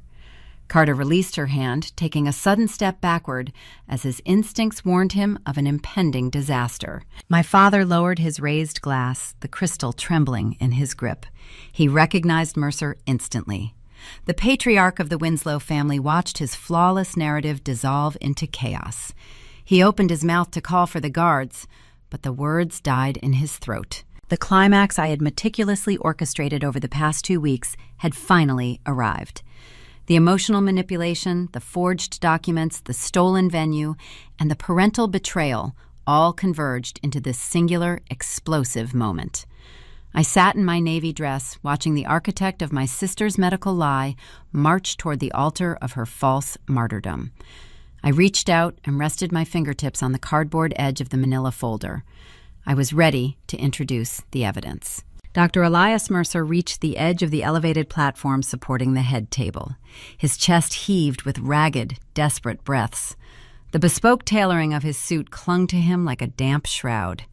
He lifted the heavy leather briefcase and brought it down hard against the ivory silk tablecloth. The impact rattled the silver cutlery. 2 crystal champagne flutes tipped over. Vintage wine spilled across the pristine linen like a spreading dark stain. The carefully crafted illusion of terminal fragility surrounding Penelope dissolved in an instant. The breathy victim persona vanished. Stark, undisguised panic warped her features. She shrank back in her gilded chair. Her eyes widened as she recognized the architect of her medical lie standing before her. I am withdrawing the diagnosis. Mercer projected his voice, ensuring every influential guest in the dining hall heard the declaration. You lied to me regarding the trust fund reporting requirements. I will not go to a federal penitentiary for your vanity. The patriarch of the Winslow family stood up, knocking his chair backward onto the floor. My father pointed a trembling finger toward the foyer, demanding the guards remove the intruder. He attempted to utilize his deep baritone to restore order and weave a net of deniability. He shouted that the physician was deranged and demanded his immediate removal from the premises. Mercer did not retreat. He flipped the brass latches on his briefcase. He pulled out thick stacks of raw patient data. He hurled the papers across the table, the white sheets scattered over the floral centerpieces and the untouched filet mignon. She is healthy, Mercer yelled, pointing an accusing finger at the bride. The seizures and the neuropathy were fabricated to secure the early trust disbursement. I have her authentic, unedited blood work right here. Flawless liver enzymes, perfect inflammatory markers. The illness was purchased. The silence that descended upon the ballroom felt dense and suffocating. 300 affluent guests processed the staggering revelation. My Aunt Nadine, my father's African-American sister-in-law, who always viewed the family's pretentious displays with quiet skepticism, leaned forward in her chair. She set her crystal goblet on the table, her sharp, dark eyes narrowing as the pristine Winslow facade cracked wide open. She had always recognized the toxic favoritism within the household, but her warnings were routinely dismissed. Now, she watched her vindication play out on a spectacular scale. The political donors and corporate titans stopped murmuring. The rigid social hierarchy of the mainline enclave froze in place. I remained seated at the far end of the table, letting the doctor's confession permeate the hall. The precision of the timing was flawless. Mercer provided the chaotic breach. Now I needed to deliver the lethal structural blow. I stood up. I smoothed the lapels of my tailored navy dress. I picked up the unmarked manila folder resting beside my water glass. My voice cut through the heavy silence. I did not shout. I utilized the calm, precise cadence I rely upon during brutal depositions. Dr. Mercer is correct, I announced. The sound of my voice drew every eye in the room toward my end of the table. I opened the cardboard sleeve. I retrieved the first stack of printed forensic documents. I walked slowly along the length of the head table. I stopped directly across from my sister. I slid a digitized bank receipt over the spilled champagne. Penelope established a hidden shell company 3 months before her alleged collapse at the tasting room, I explained, keeping my tone strictly clinical. She wired a $50,000 retainer directly to the clinic account belonging to this physician. The routing numbers match perfectly. It was a premeditated transaction designed to secure a bespoke illness. Penelope stared at the receipt. Her mouth opened, but no sound emerged. The undeniable proof of her financial footprint sat inches from her trembling hands. Carter released her grip, taking a sudden step backward as if her skin suddenly burned him. He looked around the room, his eyes darting toward the exits. I shifted my focus to the groom. Carter's face matched the pale hue of his silk dinner jacket. The bride required a stage to secure her social martyrdom, I stated loud enough for the back rows to hear. The groom required immediate liquidity to stave off a catastrophic corporate default. I pulled the timeline analysis from my folder. I held the pages up for the gathered aristocrats to witness. I detailed the failing waterfront zoning permits and the predatory private equity loans. Carter manages a highly leveraged real estate development firm. He holds staggering mezzanine debt, carrying brutal penalty clauses. According to these forensic accounting projections, his firm is exactly 30 days away from filing Chapter 11 bankruptcy. I dropped the financial ledgers onto his empty dinner plate. He does not love her, I said. He requires the $5 million medical hardship disbursement from the Winslow Family Trust to appease his ruthless creditors. This marriage is not a celebration of enduring romance. It is a desperate merger contingent on a fraudulent diagnosis. Carter swallowed hard. He looked at the financial projections detailing his impending ruin. The illusion of his visionary success shattered under the weight of the forensic paper trail. The wealthy investors seated in the audience murmured among themselves, recognizing the severe implications of his hidden insolvency. They realized their own investments might be compromised by his secret debt. I turned my gaze toward the center of the room, looking directly at my mother and father. The color drained from their faces, leaving behind a sickly ashen gray. My mother clutched her pearl necklace, her knuckles turning white. My father stared at the undeniable physical proof scattered across the ivory tablecloth. The realization washed over them with devastating clarity. They sacrificed my 14 months of planning my venue and my joy to appease a sociopathic daughter and a desperate grifter. They ignored the glaring inconsistencies and enabled the lie to protect their precious social standing. They weaponized their parental authority to force my compliance, assuming I would fade quietly into the shadows. My father had stood in the sunlit solarium and threatened to disinherit me, invoking the trust fund forfeiture clause to ensure my obedience.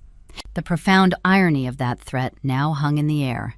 By explicitly attempting to defraud the family trust, Penelope triggered that exact legal penalty. Her deception was documented and undeniable. She had forfeited her entire inheritance right in front of the city elite. Now their reputation lay in ruins, illuminated by the harsh glare of documented federal wire fraud.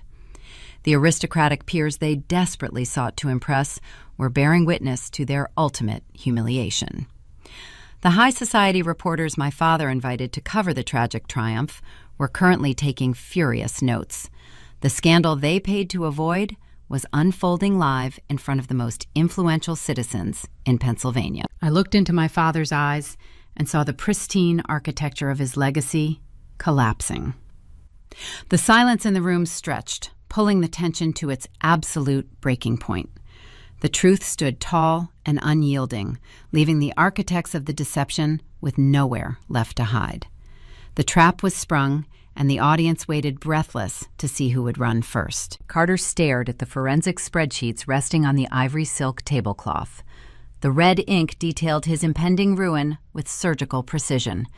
He possessed the sharp, pragmatic instincts of a mercenary disguised as a real estate developer. He calculated his odds of survival in real time.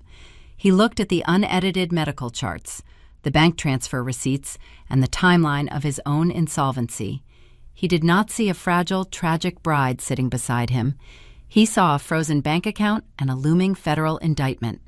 A man facing catastrophic debt and potential wire fraud charges does not linger to comfort a co-conspirator. Carter stood up slowly, pushing his gilded chair backward. The legs scraped against the polished wooden floor.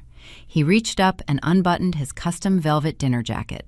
He took his linen napkin and tossed it onto the table. It landed directly over the spilled vintage champagne, absorbing the dark liquid. He did not utter a single word of apology or explanation to the woman he had just married. He simply turned his back on the head table and walked away. Penelope reached out with a trembling hand, grasping at empty air. She called his name, her voice cracking under the weight of genuine panic. Carter did not slow his pace. He did not look over his shoulder. He marched down the center aisle of the grand ballroom and pushed through the heavy oak doors, disappearing into the foyer. His departure severed the final thread holding her fabricated romance together. The exit of the groom acted as a silent starting gun for the Pennsylvania aristocracy. Wealthy individuals possess a profound allergic reaction to federal investigations. The politicians, the hospital administrators, and the old money matriarchs recognize the severe legal implications scattered across the head table. Being photographed in the same room as a documented financial crime translates to subpoenas, depositions, and forced resignations. A prominent state senator seated in the front row stood up first. He buttoned his suit jacket, avoided making eye contact with my father, and gestured for his wife to gather her evening purse. They walked swiftly toward the exit, keeping their heads lowered to evade the lingering society photographers. That initial movement triggered a cascading social exodus. The rigid hierarchy of the mainline elite operates on collective consensus. Once the unspoken signal to flee was established, the entire room followed suit. Guests stood up in unison, abandoning their untouched filet mignon and their expensive crystal goblets. The low murmur of polite conversation was replaced by the rustle of silk gowns and the urgent clicking of leather heels moving toward the archways. They did not stop to offer condolences to my parents. They did not attempt to soothe the weeping bride. They treated the head table like a quarantine zone. My Aunt Nadine stood up from her chair. She adjusted her imported silk wrap and offered my father a slow, knowing nod. As a woman who frequently viewed the pretentious displays of the household with quiet skepticism, she had warned him for years about his toxic coddling. She watched her decades of ignored advice materialize into a spectacular public collapse. She walked out of the ballroom with her head held high, vindicated by the destruction of his pristine illusion. Within 10 minutes, the sprawling venue was virtually empty. The silence in the room felt heavy and permanent. The Winslow family was permanently excommunicated from the elite circles of Philadelphia. My parents would never receive another charity gala invitation or political fundraiser summons. Their carefully curated legacy was reduced to a scandalous cautionary tale, destined to be whispered in locker rooms and private country club lounges for a generation. The sudden, chaotic departure attracted the immediate attention of the facility management. The senior catering director approached the head table holding a black leather folio. She observed the fleeing guests, the spilled wine, and the sobbing bride. The country club operated on strict financial margins. They required immediate settlement for the bespoke floral arrangements, the rare imported seafood, and the premium open bar. The director looked directly at me, expecting the original client to produce a platinum credit card to cover the disaster. I shook my head and pointed a calm finger toward Penelope. I reminded the director about the revised contractual obligations. I explained that my sister forged my digital signature to bypass the release protocols and assume control of the date. By executing that fraudulent transfer, Penelope legally accepted sole liability as the designated host. I held zero financial obligation to the venue. The catering director processed the legal reality. She turned away from me and handed the black leather folio to Penelope. She opened the flap, revealing the itemized invoice. The total sum amounted to $150,000. Penelope stared at the astronomical figure printed at the bottom of the page. She did not possess a fraction of that sum in her personal checking accounts. Her $50,000 bribe to Dr. Elias Mercer had drained her remaining liquid reserves. Her husband was gone, and his firm was bankrupt. She possessed no means to settle the debt. She was financially ruined on her own wedding night. The forensic devastation did not end with the catering invoice. The legal trap Sloan and I built contained a final mechanism designed to trigger an irreversible structural shift within our family wealth. I looked at my father. He stood near the ruined centerpieces, staring blankly at the deserted ballroom. His face looked hollow, aged by a decade in the span of an hour. I spoke his name, drawing his attention. I reminded him of the conversation we shared inside his sunlit solarium. He had threatened to disinherit me. He had weaponized the trust fund bylaws demanding my obedience to protect the family reputation. He explicitly cited the strict moral codes established by our ancestors. He recited the forfeiture clause as a tool of extortion. Any beneficiary convicted of defrauding the estate or its appointed trustees automatically forfeits their entire financial share to the remaining siblings. Penelope submitted a falsified medical hardship declaration to the fiduciaries. She committed documented wire fraud against the estate. The clause was no longer a theoretical threat used to control my behavior. It was an active legal mandate. Penelope had officially forfeited her entire inheritance. The generational wealth intended to fund her lavish penthouse lifestyle, her designer wardrobe, and her exclusive vacations was legally redirected into my accounts. By attempting to steal my wedding day and secure an early payout, she handed me the keys to the entire financial empire. Penelope realized the totality of her ruin. Her fraudulent scheme alienated her husband, bankrupted her personal accounts, vaporized her future inheritance, and triggered a federal investigation. She sank lower into her gilded chair. She buried her face in her hands. The photogenic, delicate tears she shed for the cameras earlier in the day were replaced by ugly, jagged sobs. She wept into the silk bodice of her stolen wedding dress.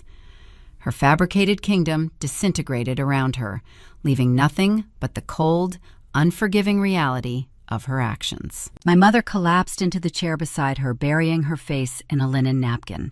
She wept for the death of her social standing, mourning the loss of the only currency she truly valued. My father remained standing, paralyzed by the wreckage of his own complicity. I did not gloat. I felt no urge to raise my voice, demand apologies, or list their failures. The forensic evidence had performed the execution with ruthless efficiency. Emotional grandstanding was unnecessary. I reached across the table and gathered the bank records, the forged contracts, and the unedited medical charts. I aligned the edges of the paper and slid them back into my unmarked manila folder. I folded the cardboard flap closed, securing the documents. I picked up my leather purse from the floor and placed the strap over my shoulder. I turned to my father, looking him directly in the eye. I kept my voice soft and measured, delivering the final verdict. You wanted peace, Dad. You have it. I turned away from the head table. I walked down the center aisle of the deserted ballroom. My heels clicked against the polished wood floor, echoing through the vast, empty space.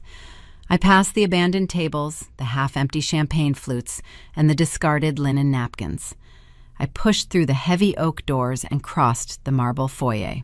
The valet brought my car around to the front entrance. I handed him a generous cash tip and slid into the driver's seat. I drove away from the Marion Country Club, leaving the wreckage of my family far behind me. I rolled down the window, letting the crisp Pennsylvania night air fill the cabin.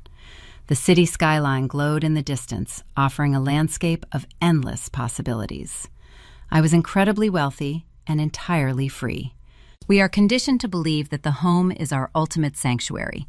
In the traditional American narrative, the family structure is depicted as an impenetrable fortress, a safe harbor built on unconditional love and shared bloodlines.